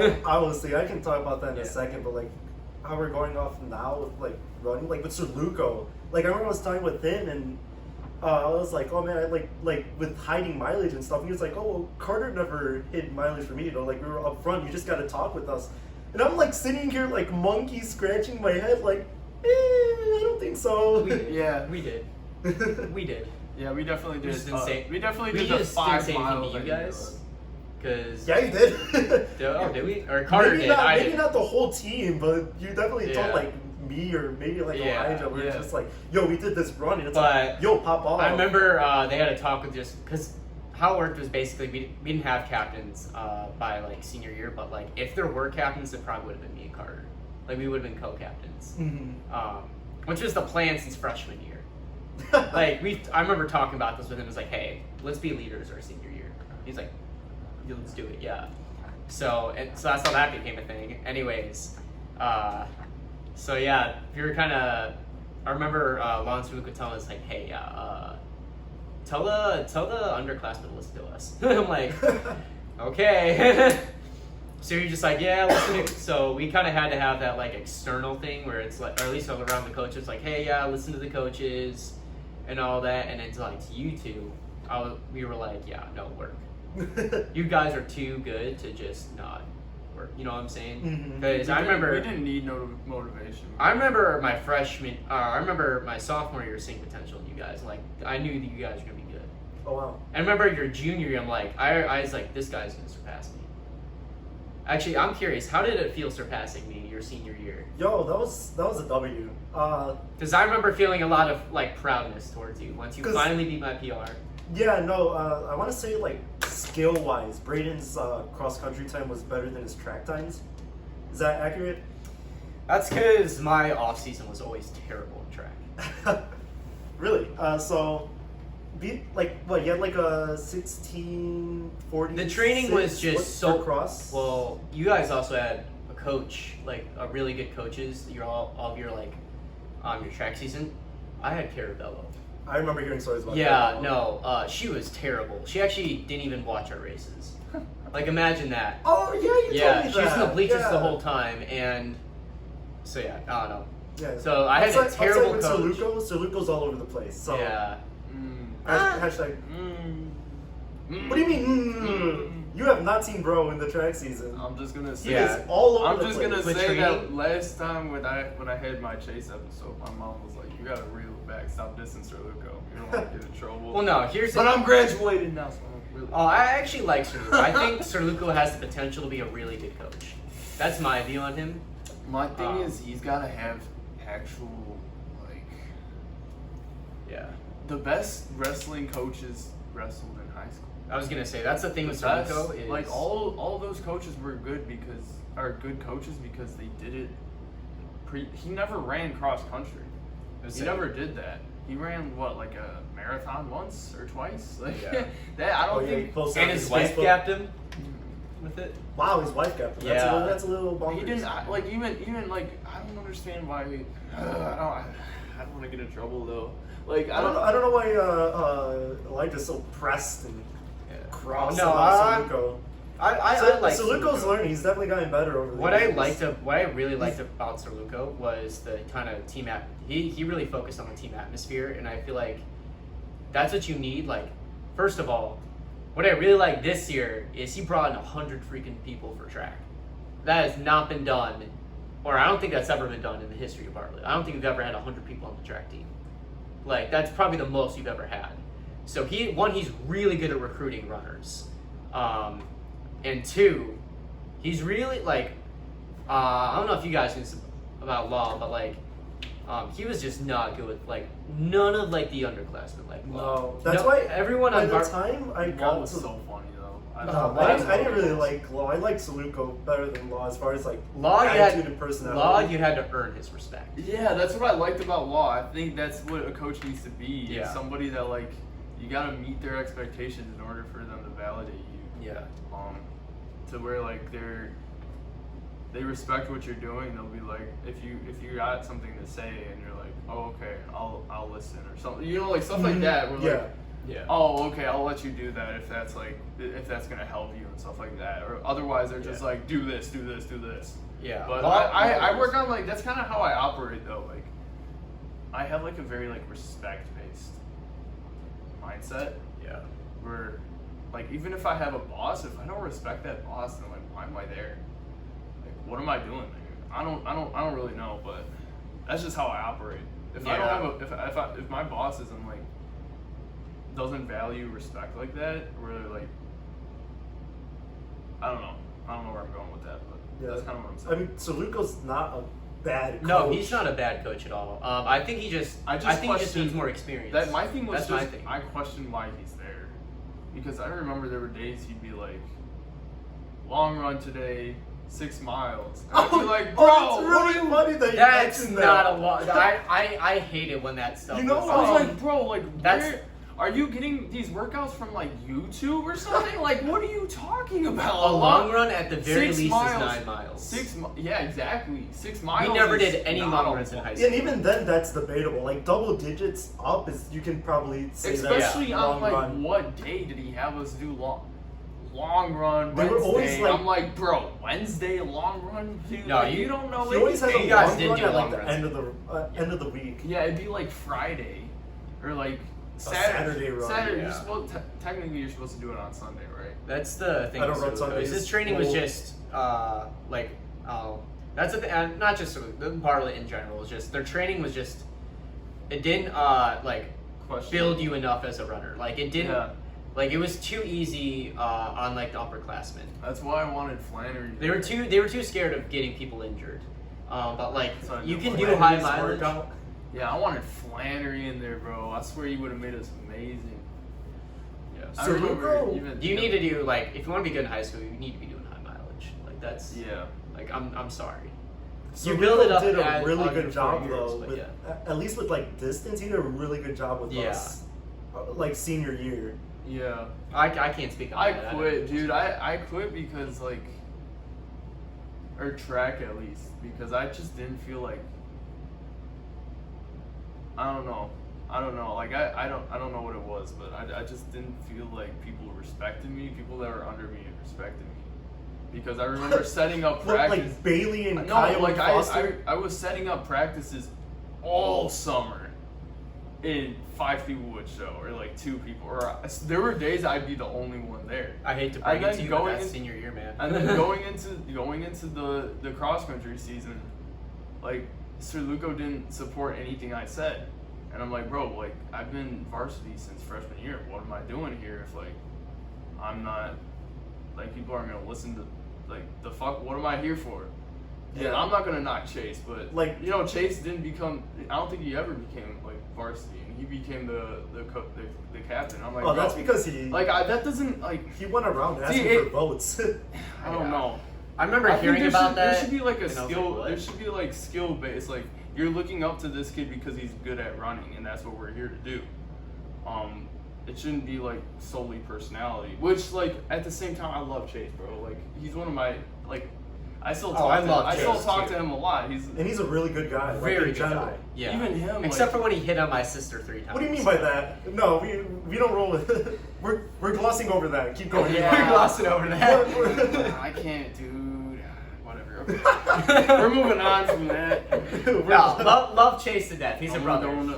Yeah. Okay. No, so We're going. I want to talk about your guys' future because, especially with you moving into college. Do you plan on running in college or the future, or like do you see like running in your future, or like do you plan on running for the rest of your life, or do you think like it kind of ends right now? I definitely think I'm gonna be running for the rest of my life. Not just for like the fun of it, but like also health reasons. Like a big reason of how I like got over my asthma is from running. So I'm kind of like scared that if like I stop running, I'm not gonna have something as intensive on my lungs to like keep it at bay, I guess. Because it's always there. It's always gonna be a part of me.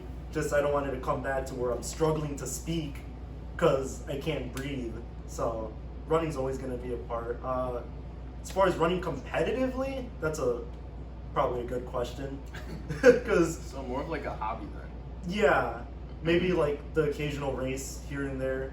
Like you asked, like there was a old runner at our team. Well, he's in Braydon's grade level, like Joshua O'Neal. Oh yeah. He's signed up for a few races every now and then, so that might be something along the lines of what I'm gonna be doing, instead of like Braydon, who's on an actual like team where it's like dedicated training and races on these dates with these teams, this place. Yeah. This would be more just me. Even like, I feel like what you're. I don't know if this is exactly what you want, but I feel like part of what you want is like, kind of like what we had that one summer where we were kind of just like running on our own. We were holding ourselves accountable. Oh. That winter, not summer, where we were kind of like running together and stuff like that. And you got like you want like a running where you push yourself. You know what I mean? Yeah. Rather than like a full-on commitment to a team where that might be a lot of stress. Whereas like you want to like pursue your other goals in life. Yeah, especially for me right now, going into college, where it's like uncertain, like whether like how much time I'm gonna have for this, what am I gonna prioritize, like it's kind of just like a mystery. Where like running, it's kind of like if I'm by myself, it's like, hey, I can like slot out maybe like an hour and that's my run, that's it. It's like guaranteed I can have it anytime I want, compared to like, oh, this practice I have to go, this meet I have to show up. Yeah. So I don't know. More flexible. Braydon, do you plan on running like? So yeah, I actually plan on running probably I would say the rest of my life. Actually competitively for the rest of my life if I can. Ooh, that's Rusty right here. Yeah, so kind of doing what Rusty did. First of all, I want to say how happy that makes me. This guy I would always consider a good rival. He'd like to have like one of like probably my favorite rival, and like the person who'd always like push me every practice to continue running. That's like music to my ears. Anyways, in terms of like my running career, so the plan obviously is I want to continue my next 3 years at Carthage, and I dream big when it comes to my goals. It's because we were BHS. Oh my gosh, yeah. But I actually have pretty big dreams because I know I will like put the work in to try to achieve them. So my goal at the end of my 4 years is I want to be All-American in both cross country and track and field, indoor and outdoor. So you just want the whole shebang. yeah, so I want to be All-American, which is it's not an easy feat. Like I know like the top 800 runner in D3 like ran the Olympic standard in indoors. So it's like it's really difficult to be All-American in college and in high school, just in general. It's a difficult feat to do.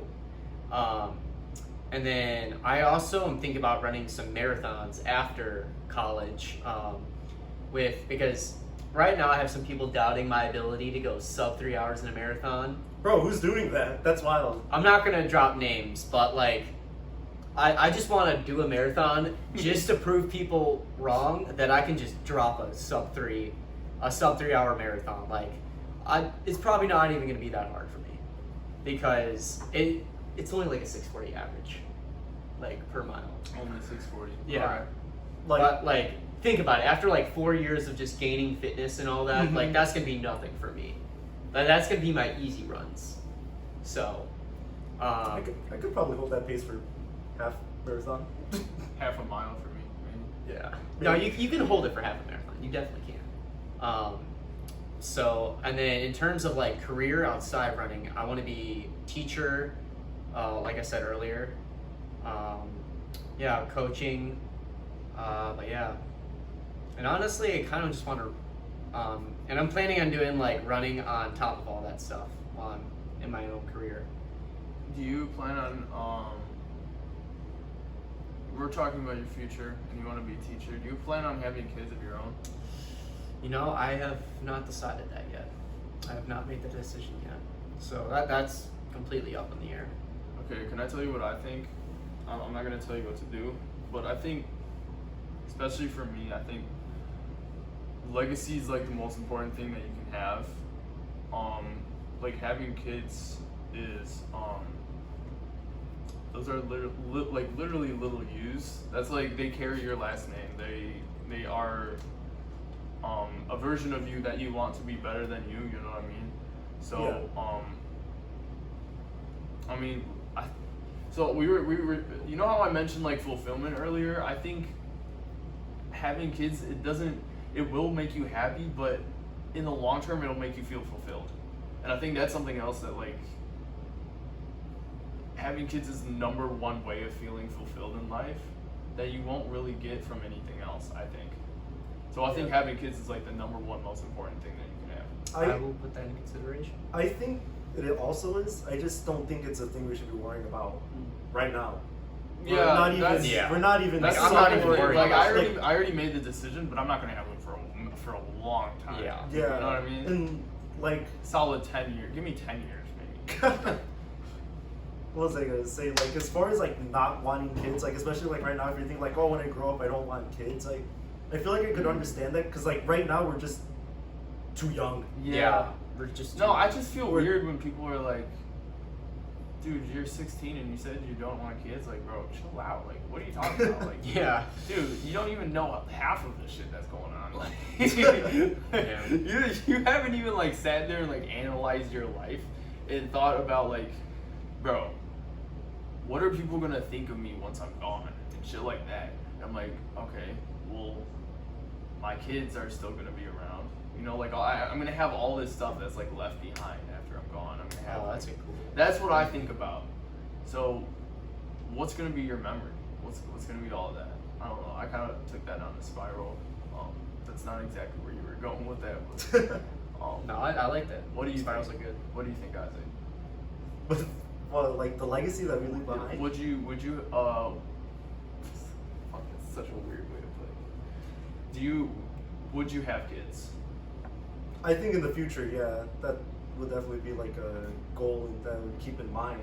Just that, like, obviously, like, as far as, like, goals go, that's not what's on my mind right now. But, yeah, leaving behind a legacy, like, almost, like, leaving the world in a better place than you left it. Like, it's almost like a cliche thing to say, but, like, that'd be a really awesome thing to do. Yeah. Like, to have an impact on the world that's positive. Yeah. That's awesome. That's another thing that, like, a lot of people, they look at careers and stuff. They're like, ooh, I want to do this. Like, ooh, I want to be a fucking like art teacher because I like drawing and shit. Or you know, I want to be a physical trainer and stuff like that. I'm not like dissing you at all. Oh no, I know you're fine. I know you want to be a teacher and stuff. Oh, you're fine. Don't I know worry like a lot of people. Ooh, I want to be a graphic designer. I want to be like all these like specific things because that's what they like. When I look at careers, it's because I want to build a foundation for having kids. I look at it completely different. I'm like, I don't give a fuck if I enjoy this. Like, I want to make as much money as possible. I want to have the most stable financial future. to the point where I can provide my kids the life that I want them to have, to the point where they're better than I am. You know what I mean? Mm-hmm. So I don't look at it as like, oh man, I need to enjoy this. I need to be happy at this point in life. You know what I mean? Mm-hmm. It goes back to the fulfillment thing, because I think happiness is temporary. If you're happy at one point, you're not going to be happy at another. If you find that fulfillment, that's forever. Especially in the end, you'll be way more happy in the end if you have those kids and they're better versions of you, and you see them and they're starting their own families, and they're starting, and their kids are going to be better than them, and it's like a legacy that keeps going. Mm-hmm. And they'll all have like Goals Full Part 2, Goals Full Part 3. And That's they'll be crazy. like, That's funny. they'll all be Vargases, and they're all like better versions of me, like ripped as fuck, swole as fuck, just way better versions. So that's how I think about it. I think about it like, I'm gonna be way more fulfilled if I find a job where I'm going way back. If I find a job and I get a career where maybe I don't enjoy it, but it'll provide what I want for my family. You know what I mean? Yeah. It's kind of like what my dad did. It's exactly what my dad did, actually. Yeah. I gotta completely agree with that, but I feel like with my career, like that I chose, like it's also like I was looking for something that was gonna be like stable, where I feel like no matter what, there's always some place that's gonna need like what I do or what I want to like specialize in.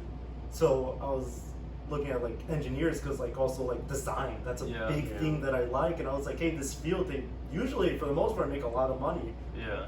So I'm looking at civil engineers, and they're always gonna need them, like infrastructure, like even things that like people don't think about, like, oh, which way is the water gonna flow, like if it rains, like what do we do like if a tree falls down, and there's okay, why do you bring up trees? That's a different field. I think that's almost more agricultural. That's not quite. So yeah, I gotta stick more with structural and civil. But stuff like that with like planning and stuff, like people are always gonna need like transportation, even like people are always building.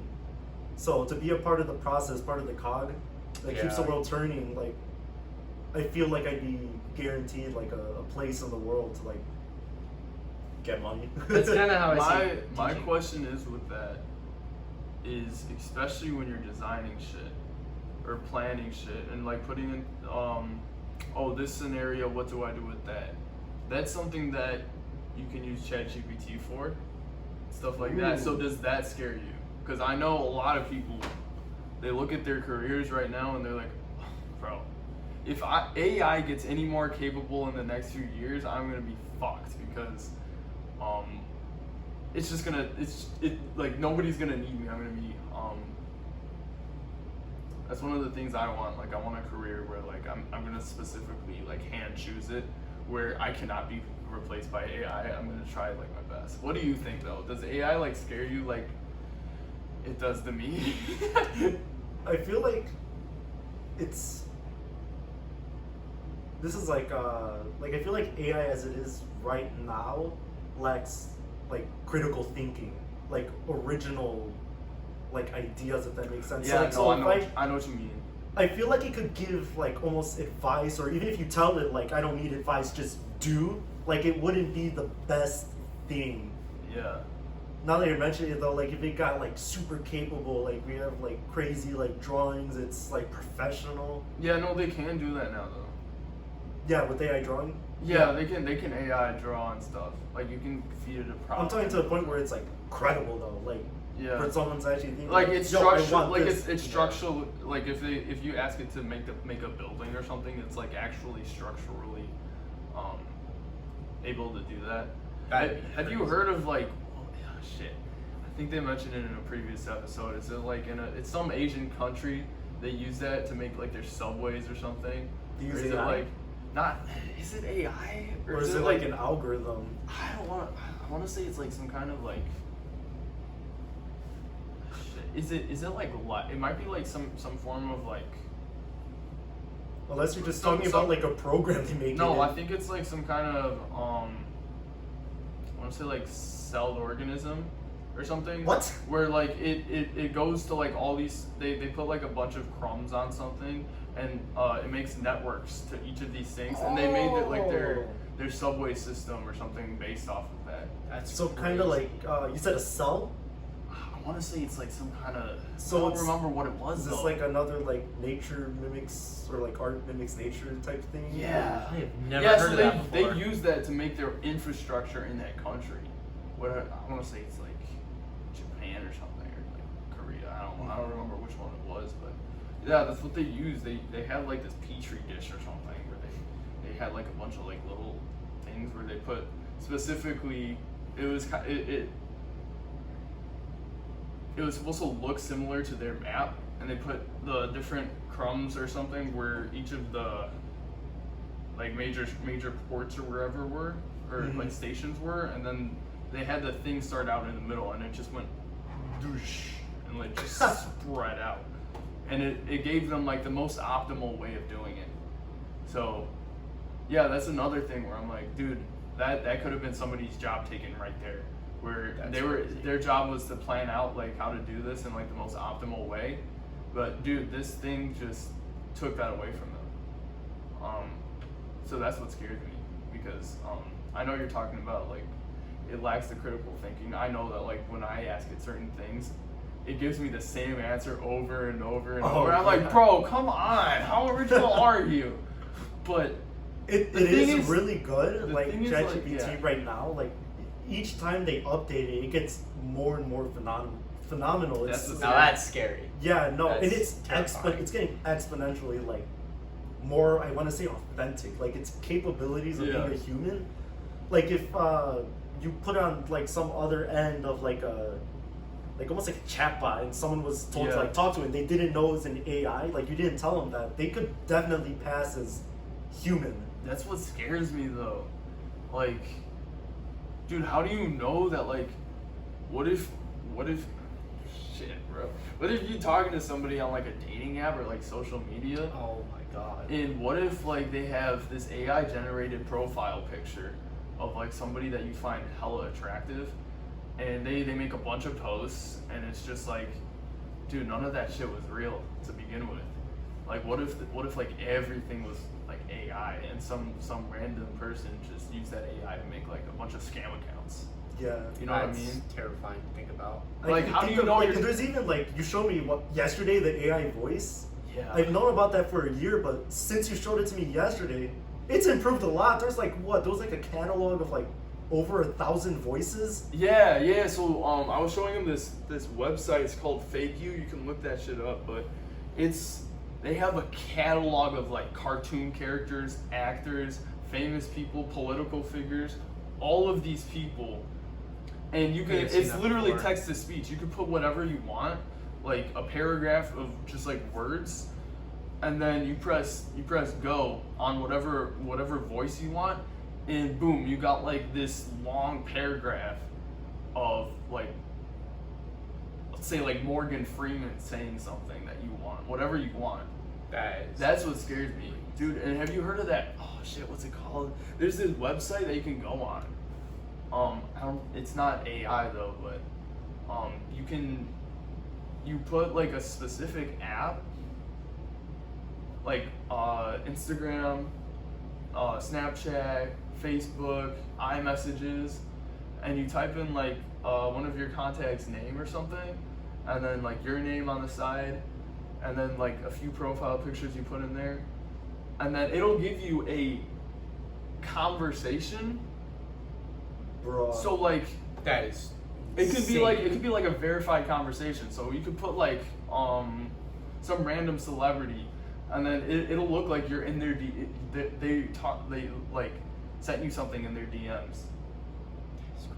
Gonna get Ryan Reynolds in my DMs. Same here. That's the thing. Like Freaking that can jacked up. cause so many cases. Like think about that. That's bad. Think about like how many cases could go to court, and bro, like you can't even use just like an iMessage as like evidence or something like that, because nothing works. I don't even know if you can use that as evidence, but yeah, I've only seen, literally, like, you could go on Judge that. Judy. You can go on that. You can go on that website and just frame people for like, they said this to me. They said this to me. But in reality, you just put in all the information and then wrote that text, and you were just searching for clout or some shit. That reminds me, with like AI and like even fake videos and stuff, like fake voices. Do you guys know the YouTuber Mark Rober? Yeah, I love that guy. I he's do not awesome. know. I was just talking about him with somebody. Oh, really? Yeah. Yeah, so there was a guy, he wasn't malicious or anything, he just wanted to have some fun. He had a bunch of disclaimers saying it was all AI, but it was authentic.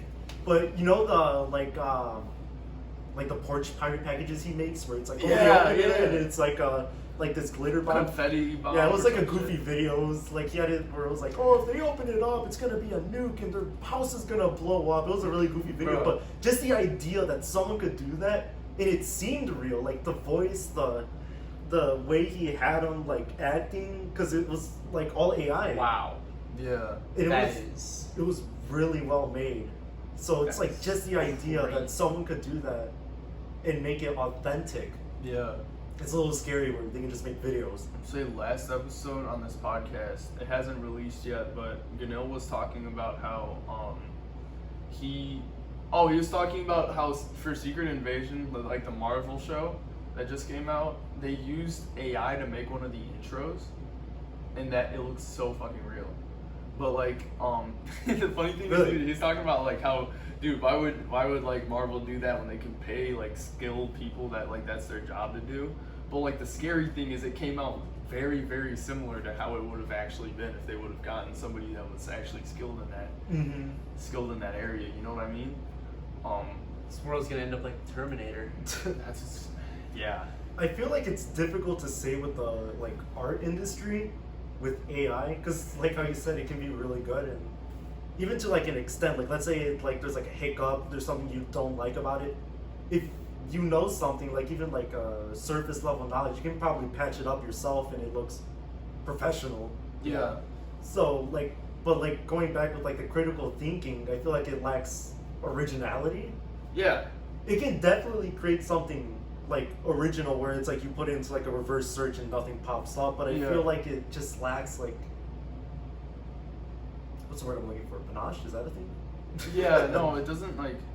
It's not perfect. That's my thing. I want to say it like lacks style, almost. Almost, yeah. Because I remember putting in like Instagram post, because almost all of my Instagram posts, I've gotten the caption from ChatGPT. Which I find is funny. I don't know, a lot of people probably can't even notice that, but I use that for almost all of them. I only knew because you told me. Yeah, you said the caption you put in is from ChatGPT. Yeah, but the thing is, it takes me a while to do, because a lot of the captions it feeds you are like trash, so lame, bro. like I'm like, dude, lamer than my captions. I'm like, give me a caption.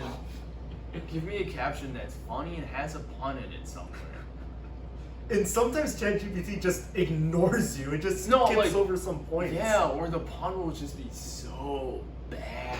I think that's just puns, dude. It's not even funny. No, like, dude, my last one, it was for like my master's testing or something, and it was something like I just mastered Taekwondo, and now I think I can make Chuck Norris cry. Something like that. I don't even know. I know. Me and Micah got to the point where we were just like searching for captions. Micah, where did you get that one from? I think it was like my AI on Snapchat. Oh, that's actually funny. That's That's toxic. There's no way you went on my AI. Because I ran out of messages on ChatGPT. Yeah, dude, you actually run out on ChatGPT. What? I didn't realize that. I didn't know that. How many messages did you make? A lot. Yeah, no, you were at the point where we were just pressing refresh, and it'd be like the same. We'd get like the same thing every single time. Like, bro, come on. The originality is another thing that I was asking for was like, can you give me like a reference to like Master Splinter or like like what's his name, like Master Uguay from like Kung Fu Panda or something like that, where I just get like a random funny reference from something. And it'd be like, Master Splinter done got nothing on me. Some shit like that. But they kept giving me like the lamest. Dude, once they can figure out how to make shit like like original almost. Yeah, like kind of with style too. Where Oh yeah. be like, oh, That's, can you say this? Can you say this like as if you're this type of person? Can you say this as if like you're? It can try. It can definitely try and Yeah. it can give its best effort, but I don't think it can fully capture it. Yeah, because that's very hard. You'd have to like feed it a bunch of culture. Like I was gonna say. you'd have to feed it a bunch of culture and not just like one like U.S. culture. You have to give it like All the cultures. all cultures and then also like how all, they mix together all, almost. all levels of culture because I Yeah. know especially in our culture of our kids, culture of us, culture of like millennials, it's all completely different. You know what I mean? And another thing I think it like fails to capture is like if we said like, oh, like Braydon wants to like have a message and he wants it to write it out, it would probably be like super formal almost. Like it wouldn't be able to capture like Braydon's typing style or like or tone or little inflections. Yeah, that's another thing that like I'm afraid of is what if you can like imitate a person. Who was I with talking about? I was talking about this with like shit, I think that was like last episode we were talking about AI and like essays and stuff. What if you like took an essay that you wrote in the past, fed it to an AI, you know, this is my writing style, you know, like this is how I write and whatever. Maybe you take a picture of it or you screenshot the document or send them the whole document. This is my writing style, this is whatever. Can you write me an essay about this using my writing style or something like that? Do you think that would be possible? Because I think that'd be scary. No one would be able to tell. I think like your teachers, because they'll probably have like a program like remember Turnitin.com Yeah, from Turnitin.com. something like that where it was That's like the we'll thing. catch it. That's the thing where like it will look like you wrote it because you told it to. That'd be crazy. You told it write this. I feel like write this in my writing format. Yeah, I don't think it quite. If it could do that, that'd be wild. Like I'm never going to the doctor's offices after that. Even now, people are pretty shaky with doctor's offices. Don't even have to do a physical anymore. Just oh my god. annoying. Yeah, no. What was I gonna say? Like, a lot of it is like samey, like how you said, and I feel like that's why a lot of people are getting caught with AI. They call it lacking. You know, there's like little sirens going off with like, yeah, Turnitin.com or I forgot what it was. Like my sister's in college, and she said that her professors were telling them like, don't use AI because apparently they have like a program that catches people, and people have been caught over there. Bullshit, even after like being told that they still use AI and they get caught. I had a buddy, not at Carthage, in another school, but he used AI, ChatGPT for all of his essays, and because the school didn't have anything yet, and he did everything with that. I'm like, bro, why? What's the point of? It's like our generation. We find like people. There are kids that look for the easy way out of everything, bro. Yeah. And it makes me so mad. Like at the same time, it's kind of like, bro, we got the resources, right? And it makes me question. Like, I know it's not honest, but a lot of people are. I know teachers are like, you know, use your resources, use the book, use the internet, use this to answer these questions. And I'm like, okay, but once AI comes out, I'm like, maybe I should bro, tell my students that. How does that apply? Because that's a resource that we have now. Does our work even matter anymore? Think about that. Does it matter? Because we could just use AI for anything. I feel like do you know what I mean? Yeah. Because it's like once you have unlimited creativity and knowledge at your fingertips, does it matter? Does anything matter? Does it matter to like put in this work to turn in this essay if like in real life you can make that essay in 20 seconds using this program and it'll probably be better than whatever you had to write? You know what I mean? Yeah. So why does anything matter? I think it, like if AI gets definitely like more skillful, like how you're saying, where it's like, oh, 20 seconds essay, it's authentic, you know, like I can pass it on as professional. That would be a way tougher question to ask. I feel like but like right now, I feel like it's an answer right now because right now its capabilities are Yeah. almost like capped. Like there's like a limit to what it can do, especially with like the data that's inputted. I don't think it's enough. Yeah. And with like Braydon's friend who's like in college using AI, why are you doing that? You're paying to learn. Don't understand. That's what It's- pisses me off. Yeah. Like you're paying to learn. You're going there to learn, and you're skipping out on the learning part. Yeah. That's a I little. hate that because I do too. his parents are probably paying for him to go to college, and he's just wasting it. That's what makes me so mad because Oh, No, he's people paying that- for it. He's paying for it. that's even Wow, more. That's like that's- there's like Yeah, I don't. it's stupid. It's like the It's reasoning stupid. makes no sense behind. it's using stupid it. either way. Like Yeah. if your I don't parents are know. paying for it, you might as well respect them and like actually put in the work because now you're in college, right? Mhm. But if you're paying for it, then that's your money you're wasting. I don't get it, bro. It just doesn't make any It's a sense. waste. So I want to get into like some kind of random topics. Yeah. So I know. Brady Oh, likes- Brady I likes do- random. I go on so many I random know rants. me and Isaac were talking a little bit last night. I know I've had some very like crazy shit happen, especially in my family. But you know, we were talking about how his family's been through some crazy shit, especially on like the. Can you just explain it? Because I know like you're talking about like you had some scary stuff happen with like especially extended family. Yeah. There's like a few stories, especially like within like my close family, like even with like just my grandparents. I want to say with my mom's side of the family, when they used to live in Mexico, she had a uncle that was there that was into like witchcraft. I want to say like bloodcraft, like stuff like that. What? And there would be times where it's like, oh, like if you're ever feeling like, oh, bad things are happening, like go to him and he'll do his like witchcraft on you and you'll be better. You'll be like relieved of like the curses, I guess. So there was this uncle and there was a thing with like an egg. I think there was like a podcast you also had. Yeah. where they rub it on you and then with the egg they put it in like water and crack it, and sometimes like blood would come out of the egg, and it would be like a fresh egg. You could like take it from the store and just blood would come out because it's witchcraft. And That from is that, crazy. they'd be able to say like, oh, like someone's like envious or like jealous of you. Like this person has like someone's Someone's out to get you. yeah, you got ops. You got in ops. modern day terms, to basically You say. got ops.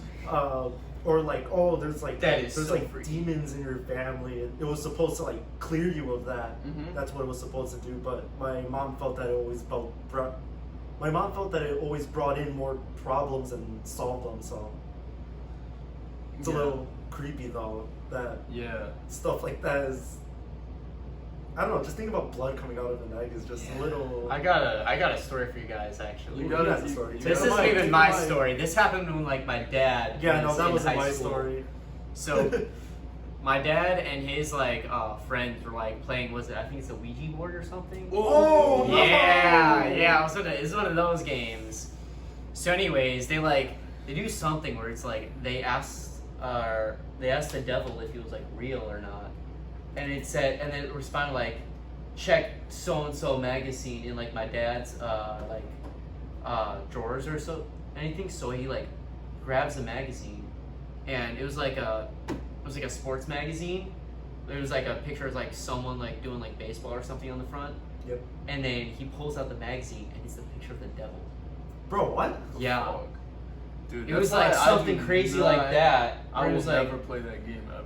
oh, me No, neither. I'm just That- saying, Dude, like, that's too far. I feel like at that point you're literally actually inviting demons Yeah. Yeah. to where you are. That's If my mom's watching it, just skip this part, like please. like I know, I already listening. know. She better skip this part. Oh my! But yeah, no, it was like I remember him telling me that story. And like he's even still shook to this day. He's like 57 years old. Like that's crazy. That's one of the things, like, especially in like our culture nowadays, I see the devil everywhere. It's like in our pop culture, there's so many songs that reference him. There's so many. yeah. There's so many like, Oh, that's especially with like Lil Nas X, like twerking yeah. on the devil. You got who's that one guy? I don't remember what his name was, but he was in like with the Grammys and stuff, they were seeing stuff about the devil. My bad, I don't keep up with that. Yeah, I I don't know, either. I feel like all of pop culture, it's just taking up like this demonic, especially with like music. Especially music, it's like it's getting very demonic, and I don't know. I kind of took this. I kind of like took a step back from like listening to music, and I listen to a fuck ton of podcasts now. I'm like, dude, even Lil Uzi Vert, bro. Even I know a lot of people like him, and I just was like, bro, I'm just gonna. I looked at his Instagram, and it's all like upside down crosses, pentagrams. I'm like, that's why. Yeah, you know what? I don't really follow like musicians or like rappers, so I wouldn't have. I wouldn't have known about that. Yeah, That's but insane. it's a lot of Playboy Cardi too. I know a lot of people listen to Playboy Cardi, and I'm like, do you know what he represents right now? Do you know what this is? Like, No. he literally has, I swear he has, I think it's like on the back of his neck, he has like a tattoo that says Satan. Bro. Even, dude, you know, The Weeknd, he had a concert and the word Satan flashed across this, like one of the screens, and you can look this up. That actually happened. That is And insane. people just ignore this stuff. And I'm like, dude, there's like literally there's signs everywhere. I think if he wasn't real, it wouldn't make sense for him to keep appearing like this, you know what I mean? Yeah. Like there's no like fake entity that would like appear so often in pop culture and stuff and like still be fake, you know what I mean? So I think that also proves the existence of God in some way, you know what I mean? Because if there's a devil, then there has to be a God. That's just how it works. But yeah, I think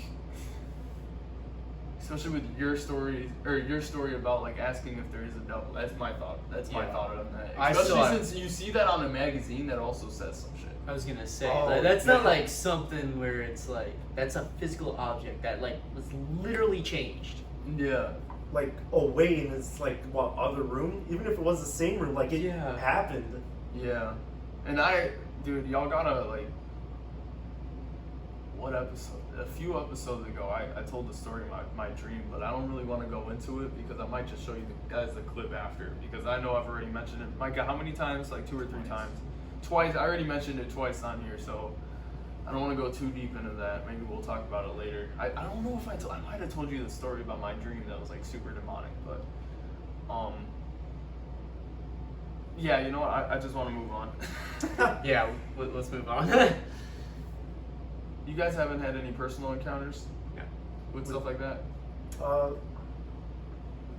I'd say yeah. There was a time actually when I'm gonna be honest. I don't know the time period. It could have been like New Year's. I think that was spot on. New Year's when I remember that. I think, boy clapped like if he just had a plane. yeah, no, that because landed. I remember you telling me about that. Oh my gosh. Where it was like it was just the New Year, it just begun, and it was January 1st, and we're celebrating. Elijah was at my house, and they left. They packed all their things. You know, good night. You know, they took some food home, and they closed the door. And you know, I'm still like basically celebrating with my family. Like, hey, New Year's, I'm happy. Dog's happy. We got like New Year's resolutions. There's a lot of food, and we hear like 3 knocks. It's just No. and we're all like, oh, they must have forgot something. And we go to the front door. My dad's there, and we peek through the window, and no one's there. We had a ring at the time, and there was no one in the driveway. No one was at the front door. Nothing. Did you watch the footage? There was nothing there. That's what he said, yeah. There was nothing, That is- and there was still and we all heard it. That's so. Was it like banging? I wouldn't know. It just sounded like- like genuinely, like it was like if you were at the door and you just said like 3 knocks, just like So like we're here. Like I told you what that means though, right? yeah, from the. Where'd you get it from? You told me something. When I know what you're talking because about. I used to watch like all the Conjuring movies, and I actually remember looking it up. But when you hear 3 knocks like that, it's supposed to be like disrespectful to the Holy Trinity, the Father, the Son, and the Holy Spirit. Yeah. So that's how you know it was like a demonic experience, because otherwise I don't know how it works, but yeah, it was 3, and that's how I was like, when you told me, I was like, yeah, and I remember I was just like in shock. I was like, bro, that happened to you? Yeah, and we're not like shy about like our Christianity either. Like you walk through the door, like first thing, like right next to the door is like we have like a tiny shelf. I think it's like a key holder. I want to say there's like a cross there. Yeah.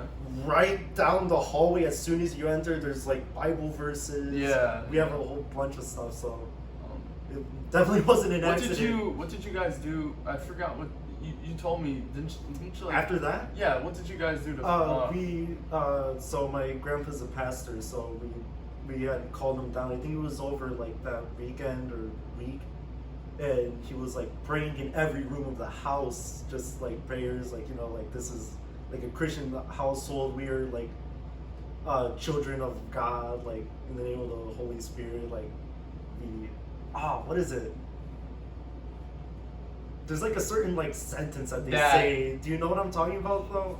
And yeah, we went through like every room, and after that we were fine. Just like be gone thought. Basically. And but the Christian with version.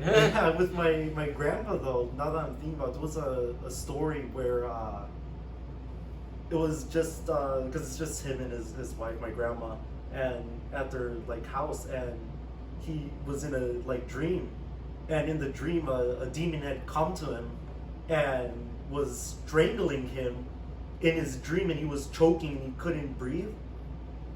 And when he woke up, like there were hand marks on his neck. What the? Yes. Yeah. See, now that's the stuff that makes me more Christian, you know what I mean? Because like you hear That's stories like that, scary. and you're like, please God, Don't let that happen Yeah, to me. like, Yeah. you're like, I done messed up. Like, I'm going back. I'm coming back. I'm gonna read the Bible, something like that. You know what I mean? But Yeah, and it's stuff like that also where it's like God protects everyone from that, because yeah, like I gotta say I have not been choked in my dreams yet. Yeah. I still have hopefully a full life ahead of me, but I've yet to be like choked or physically harmed. yeah. God, Because you're of, like, scaring me demons. right now. That is I haven't. insane. So that I did mention this once in a podcast. I did when I was it was one day I got home from school and I was doing homework or something, right? And, oh shit! Actually, I think I just finished working out. Yeah, I came upstairs and I was sitting on my bed and I had my laptop on my lap and I was doing homework, right? And you know me, like whenever I sit down and I'm like really focused on homework, I fall asleep. So That doesn't make sense. no, because you know me from school, and whenever like I'm doing shit at school, I fall You asleep. fall asleep. Yeah, So yeah, that's true. I'm sitting there and I'm asleep, and in this dream I'm having, I'm in a fight with somebody. And okay, I know what they you're get on. me with a real good punch to like the face, like the eye, and I wake up at that instant that he hits me. I'm like, Ooh, what the fuck? right? And so I immediately whip out my phone because I'm like, I seriously feel something in my eye, and I'm looking at my eye, and it's just like my eyelid bubbled up, and it's like real big like that, and I'm like, dude, what?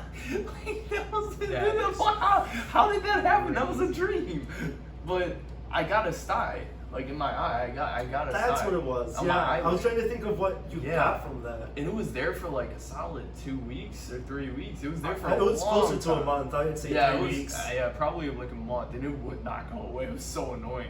But I think That part is of that, crazy. one of the things that I think like is, you know how when you gotta pee during a dream, and your brain kind of like explains it, like oh okay, I gotta go to the bathroom, and like you go to the bathroom in a dream, and then you're using like a urinal, and you're actually, and then you wake up and you're all wet. So I think it was something like that, where like my brain kind of like explained it, where I got punched in the face and maybe something burst in my like eyelid. Maybe you were just like at that banging on the exact- desk too hard or something. Maybe something. No, I think it just happened. Something in my eyelid just happened at that moment, and my dream explained it through a punch. You know what I mean? Yeah. Well, So, how would you have the it's- setup it's- for that though? So, yeah. I think in dreams, especially, time is relative. I'm Me going when for I sleep in every morning. No, I'm going, Time is I'm relative. Going, I'm going for a stretch because when you fall asleep, it's you have no time of you have no way of gauging time. Like you go to sleep and you wake up in the morning. You don't really feel the time passing.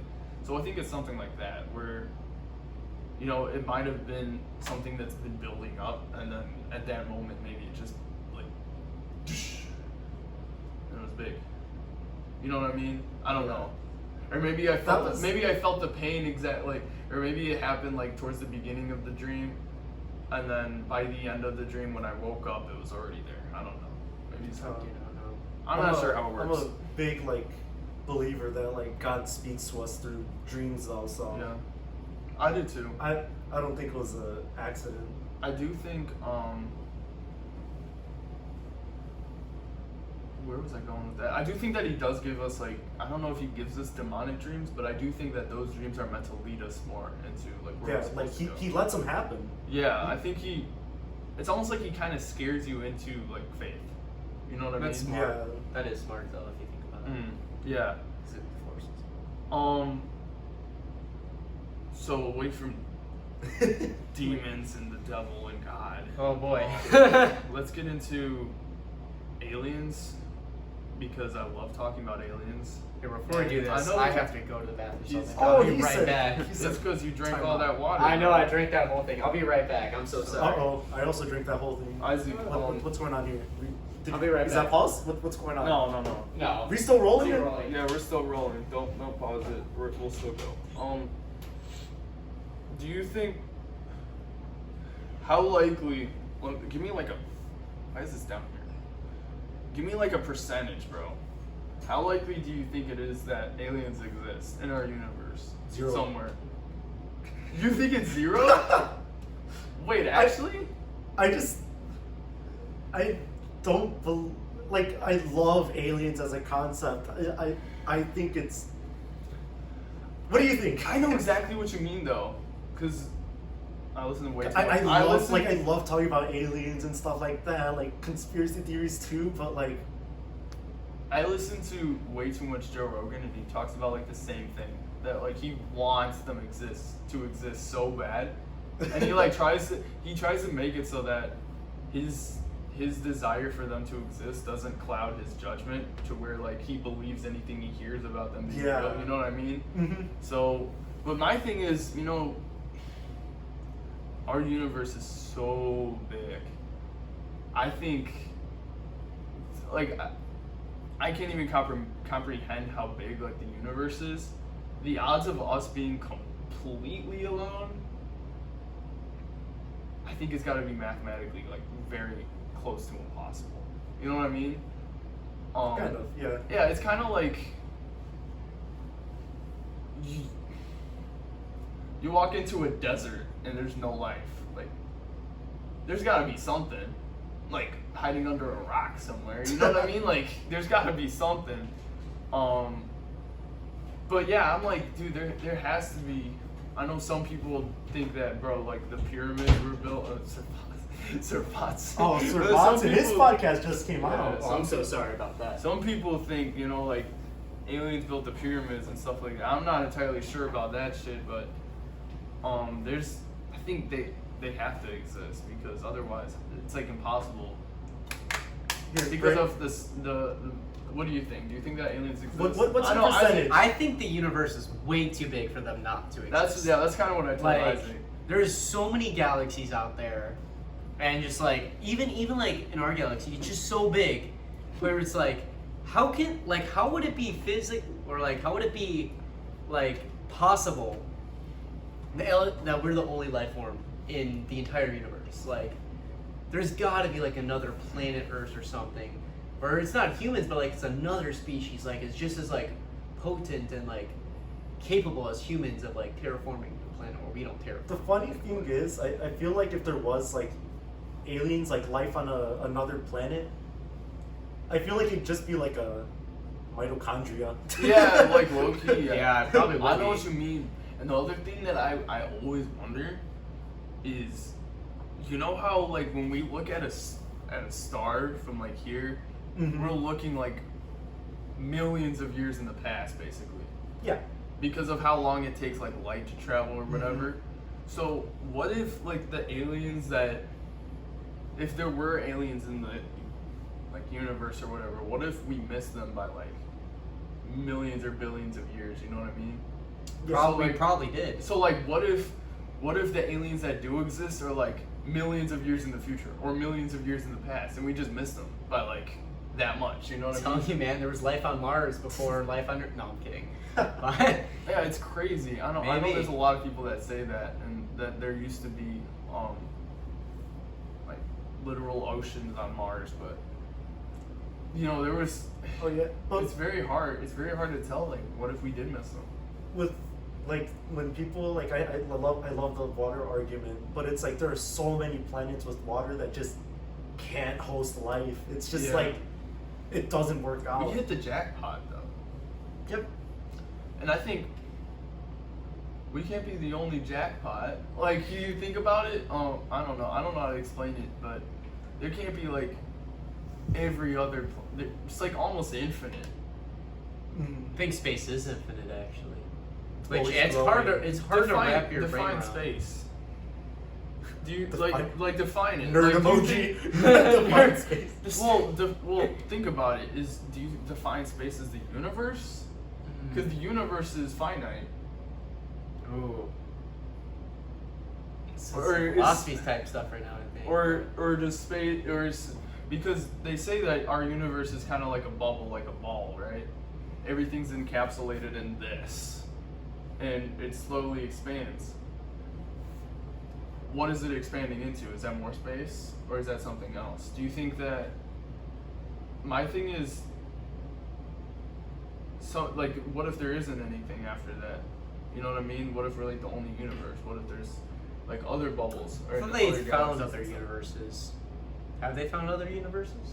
Universe? Maybe like Think about like how difficult that would be. Yeah. galaxies. I don't think universes. Yeah. Oh, sorry, not universes. I meant Yeah, they definitely we've found- seen, I Yeah. confused the two. We've seen That's we've my seen bad. other galaxies. Universe is like Think about like the power of a telescope you would need to identify another universe.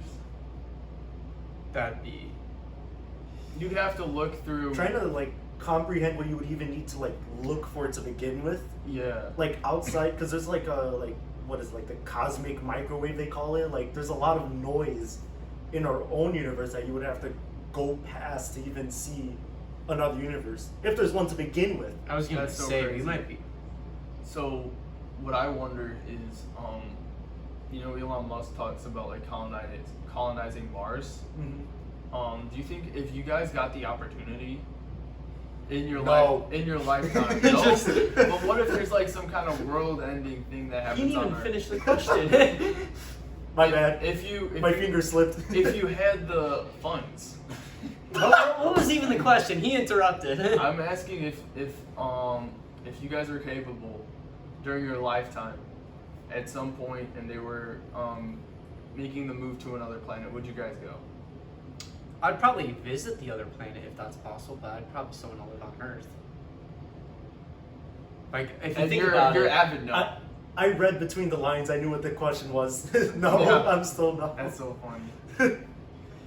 I mean, if you think about it, if we have like if we have humans on multiple planets, what would be the world champion? Like world champion stuffs and all that. Like, would it just be like Galaxy champion or like world champion of the champion? moon. Like, So think you'd have, about like, that. You'd have like tennis players going from like each planet. Be like, I'm the best on Mars. Have you guys seen? Let's go Jupiter, and then like, ooh, I'm the best on like all the whole solar system best, and they're like, no, now I need to go to the next section of the universe. You go into the next galaxy, and like, Bro. you gotta be the winner of the universe, bro. Have you guys seen read the Bug Zero Boxer by any chance?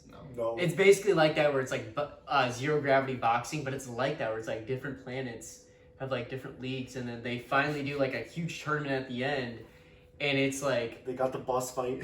yeah, and then it's like the main character is like competing to be like the champion of all the humans on all the planets, and like all the humans born on other planets are like have like their own race and all that. Like they're still humans, but they're known as like a different. Like they're still humans. They're still put into a but box. it's like Martians. They're still categorized. no.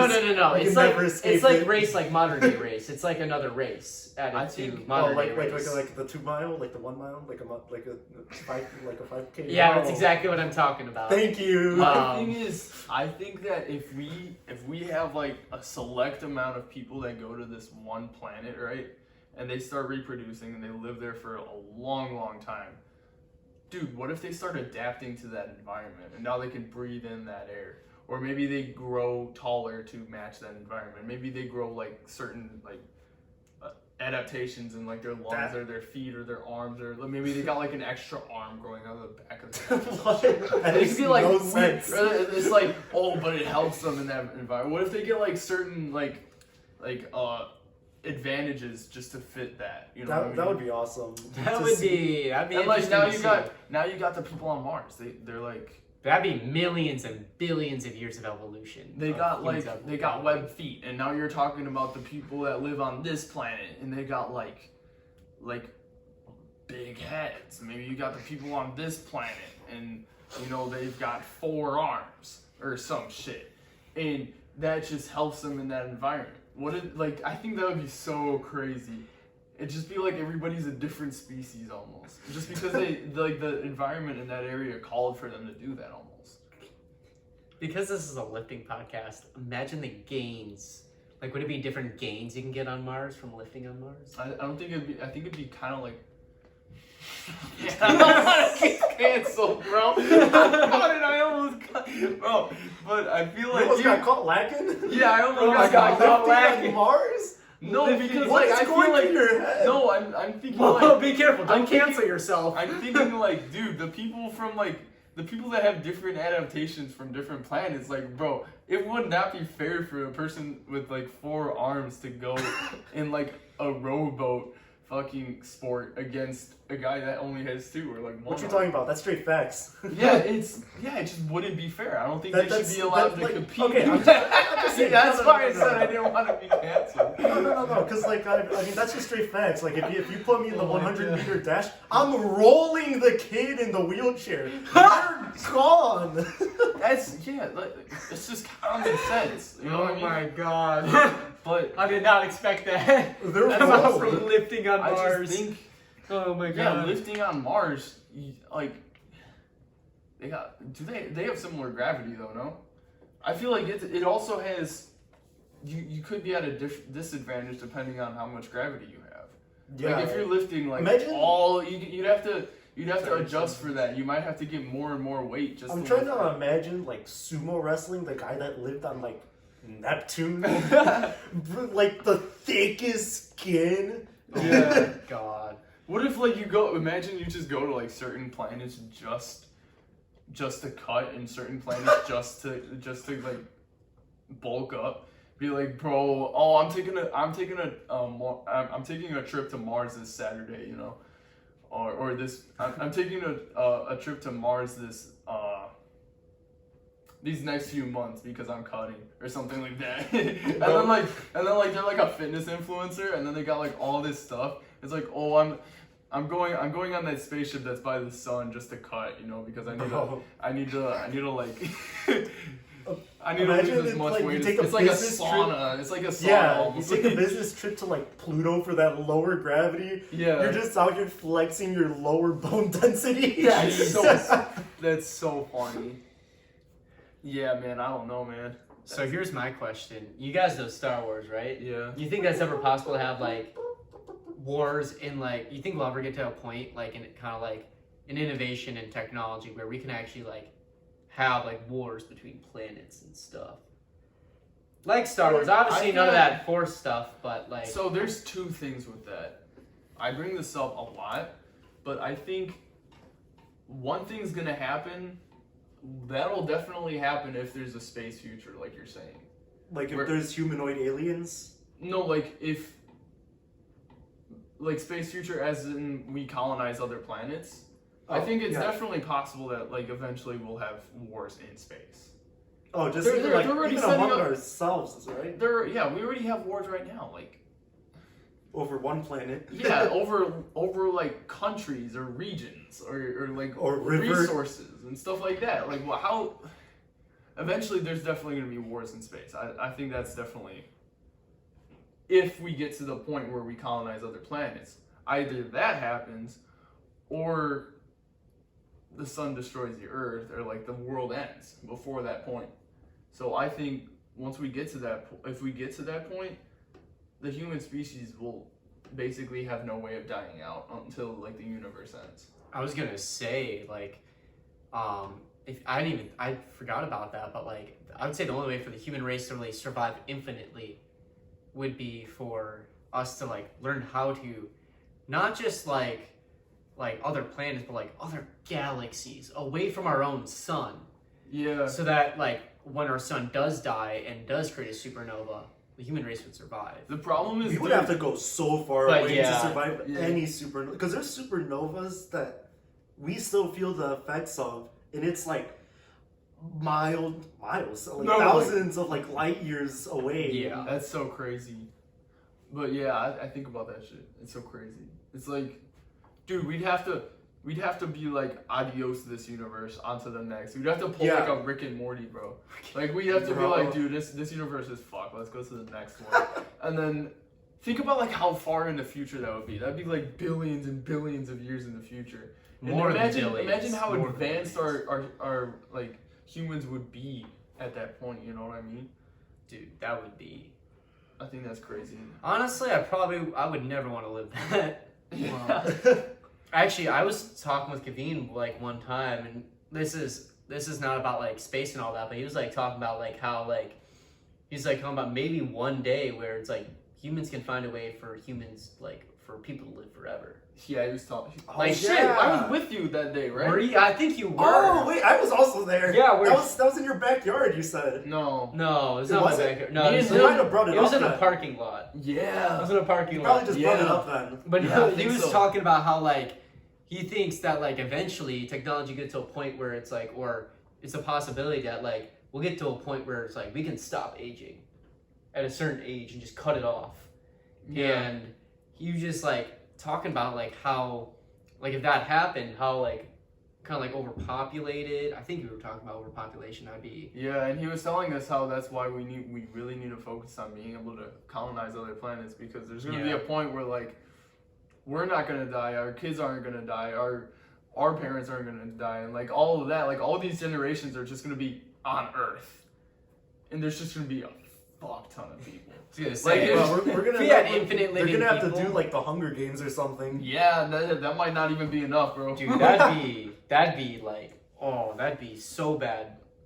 If they actually like did a thing like the Hunger Games. Have you ever seen those movies? Yeah, that's what. You know how messed up that idea is, the Hunger Games, and the fact that it's like a children's book. Yeah, no. Actually, I forgot about the books. Dude, I was walking through Grove Junior High, and I see this kid, like there was like 2 or 3 kids. They have like these posters that they make, right, at school, and it shows like their interests, right. They have like a cross in the middle, so I'm like, oh, okay, they got some Bible verses next to it. And then at the top, like right above the cross, it says like the Hunger Games. That's like another interest. I'm like, do you know how like crazy that is? That's so like, I mean, I'm a big fan of the Hunger Games series, but it's made up. If that were to actually happen, that'd be terrible. I'm just saying, it's like the culture goes. It's almost like hypocrisy. It goes in like complete 180. Like you're not expecting that, and it's so weird. So yeah. Actually, it even says in the books that like, so they were in one of the like books or something. I think the one that just came out, they were talking about how the Hunger Games were created. Or it talks about how the Hunger Games were created. And you got, have you seen the series or? I've watched movies, yeah. Okay, so you know President Snow, right? Mm-hmm. His dad's friend was the one who created it as a class project. The project was, what is the worst possible torture you can put your enemies in? And the idea was the Hunger Games. The war ends, because you remember the big war. Yeah. The war ends, and was it somehow like the teacher presents that idea to the president at the time, and he's like, this is a great idea. Because at the time, the districts were the enemies, because the war just ended. And he's like, yeah, I'm going to do this. This is a great idea. And that's how the Hunger Games were born, from the idea of the worst possible torture. But yeah. That's so crazy. But dude, something like, I'm gonna try to speak objectively and not like a fucking psychopath. But Hunger Games would not solve like overpopulation at all. Oh, 100% Think about it. not. Think about it. You're sending like 20, 30 kids. That sounds so bad. 24 kids. Yeah, you're sending 24 kids in what, every year? What's that gonna do? That's like nothing. Yeah. That's like, one classroom. Yeah, populations increase exponentially. Well, they'd probably do like a battle royale, like the Battle Royale is IRL. crazy. Well, no, that's where the idea. You know, all that came from was like a Japanese movie called Battle Royale, where they took like 100 kids, put them on an island, and they just gave them all a backpack with an item that could kill the other one. Actually, Battle Royale came from Fortnite. Bro, Well, no, that's where they got the idea, was from that Japanese movie. Yeah. And that's where Hunger Games got that idea, was from that Japanese movie called Battle Royale. Bro, That's where the whole genre some came from. like Japanese talking poems about go Squid Game? crazy. No. So I kind of want to summarize what we went through today. Oh my gosh, there was so much. Bro gave side eye. What was that? Kind of talked about what we went through, what we were doing this summer. We went off on a little. I'm gonna say that we went off on a ton of tangents today, but Well, that's what podcasts are. we talked about what we were doing when we were younger, where we lived, what got us into running, who got us into running, why we're still running, kind of, how running has, like, what we learned from running and what we, like, how it's in our life or whatever, how, if we see it in our future. We talked a little bit about karate. I know that was a little towards the beginning, but eventually we talked about, you know, like our goals, and like you were talking about how like a photographer, and then like also like kind of like a little bit of an engineering aspect, and I kind of brought up AI, and then we went down another rabbit hole. You wanted to be a gym teacher, kind of, right? Yeah, And then that's right. like a teacher, right? So then we went deep into. Eventually, we went deep into scary stories from each of like our I didn't really talk about mine, but Yeah, you said you had a clip of that. yeah. So yeah, we talked about scary stories, which is kind of fun. I always like that shit, but I mean, I'll play it safe, you know. To an extent. To an extent, You like hearing them. It's interesting. That's what I'll say. It is very. It's interesting and memorable. So, But also that's what I kind of, I don't know. But and then we went into aliens very deep. We went into aliens, and then we talked about future civilizations with like humans and like colonizing other planets. So I really do think that this episode, you know, it was a wild ride. We went into a lot of different rabbit holes, lots of good conversation. People can definitely learn from some of that stuff, definitely be entertained. So I want to thank you guys for like your input, and I want to thank you guys for having jumping in on this episode. So thank you guys. Yeah. Thank you for one. It's been an honor being on this podcast, and two, just being my friend all these years, of course. and brother. I say brother because it's kind of like that's how I kind of saw our team. It's like it's a brotherhood. Like, Yeah, of course. Yeah. Your closing thoughts? That's my poster. No, I do. That's funny. A lot of people mention that actually. I don't want to forget because I do tend to forget on the podcast, but every episode I do ask everybody for their advice. So if you guys have life advice, running advice, lifting advice, but if you guys do have any advice to give to people listening to this episode, I don't know if you know who's going to be listening, but yeah, if you guys have any advice for those people, by all means. I definitely think like having maybe not as extreme as how I had it, but like a life and death mentality where it's like I have to give like 110% in like what I do, or else I die. Yeah, that's a lot of my like work ethics. die. I want to say is a lot of that. So definitely like 110%, give it your all. If you don't put in the work now, you're gonna have to work twice as hard later. So put in the work now, and you have the energy and the time. Yeah, I feel that. Well, that was going to be my I like advice, because that's how I live my life every day. But I do have another piece of advice. I actually learned this piece of advice from David Goggins, someone I've been following really a lot recently. He said that always like kind of dream big and always have goals that you don't know if you can achieve. Like they're that high that you don't know if you can achieve them.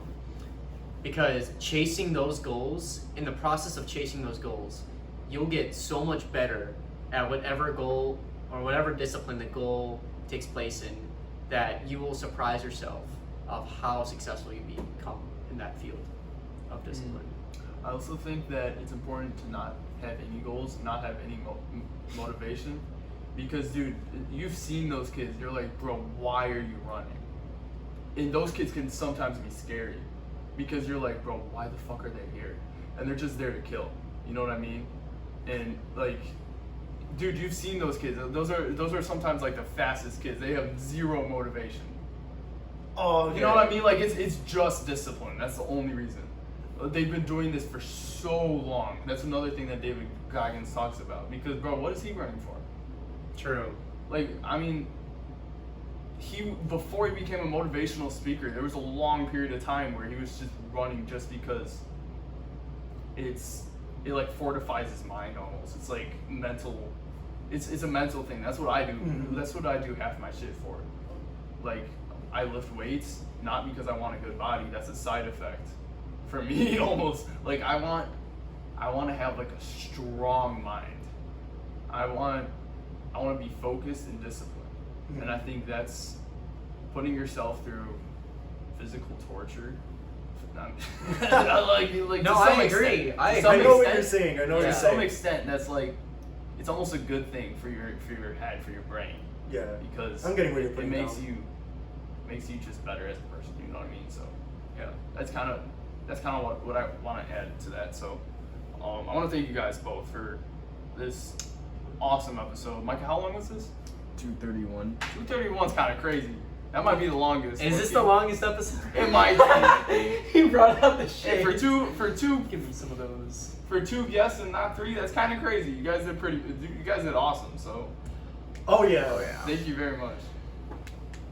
Another It's been an honor. Another dap up. Disrespect. That's it. Next time you run in a mile, I'm gapping your ass. Probably. Thank you guys for listening to this episode of the Goal Swell podcast. If you enjoyed this episode, make sure to drop a like. And if you plan on listening to any future episodes, make sure to subscribe and click that notification button.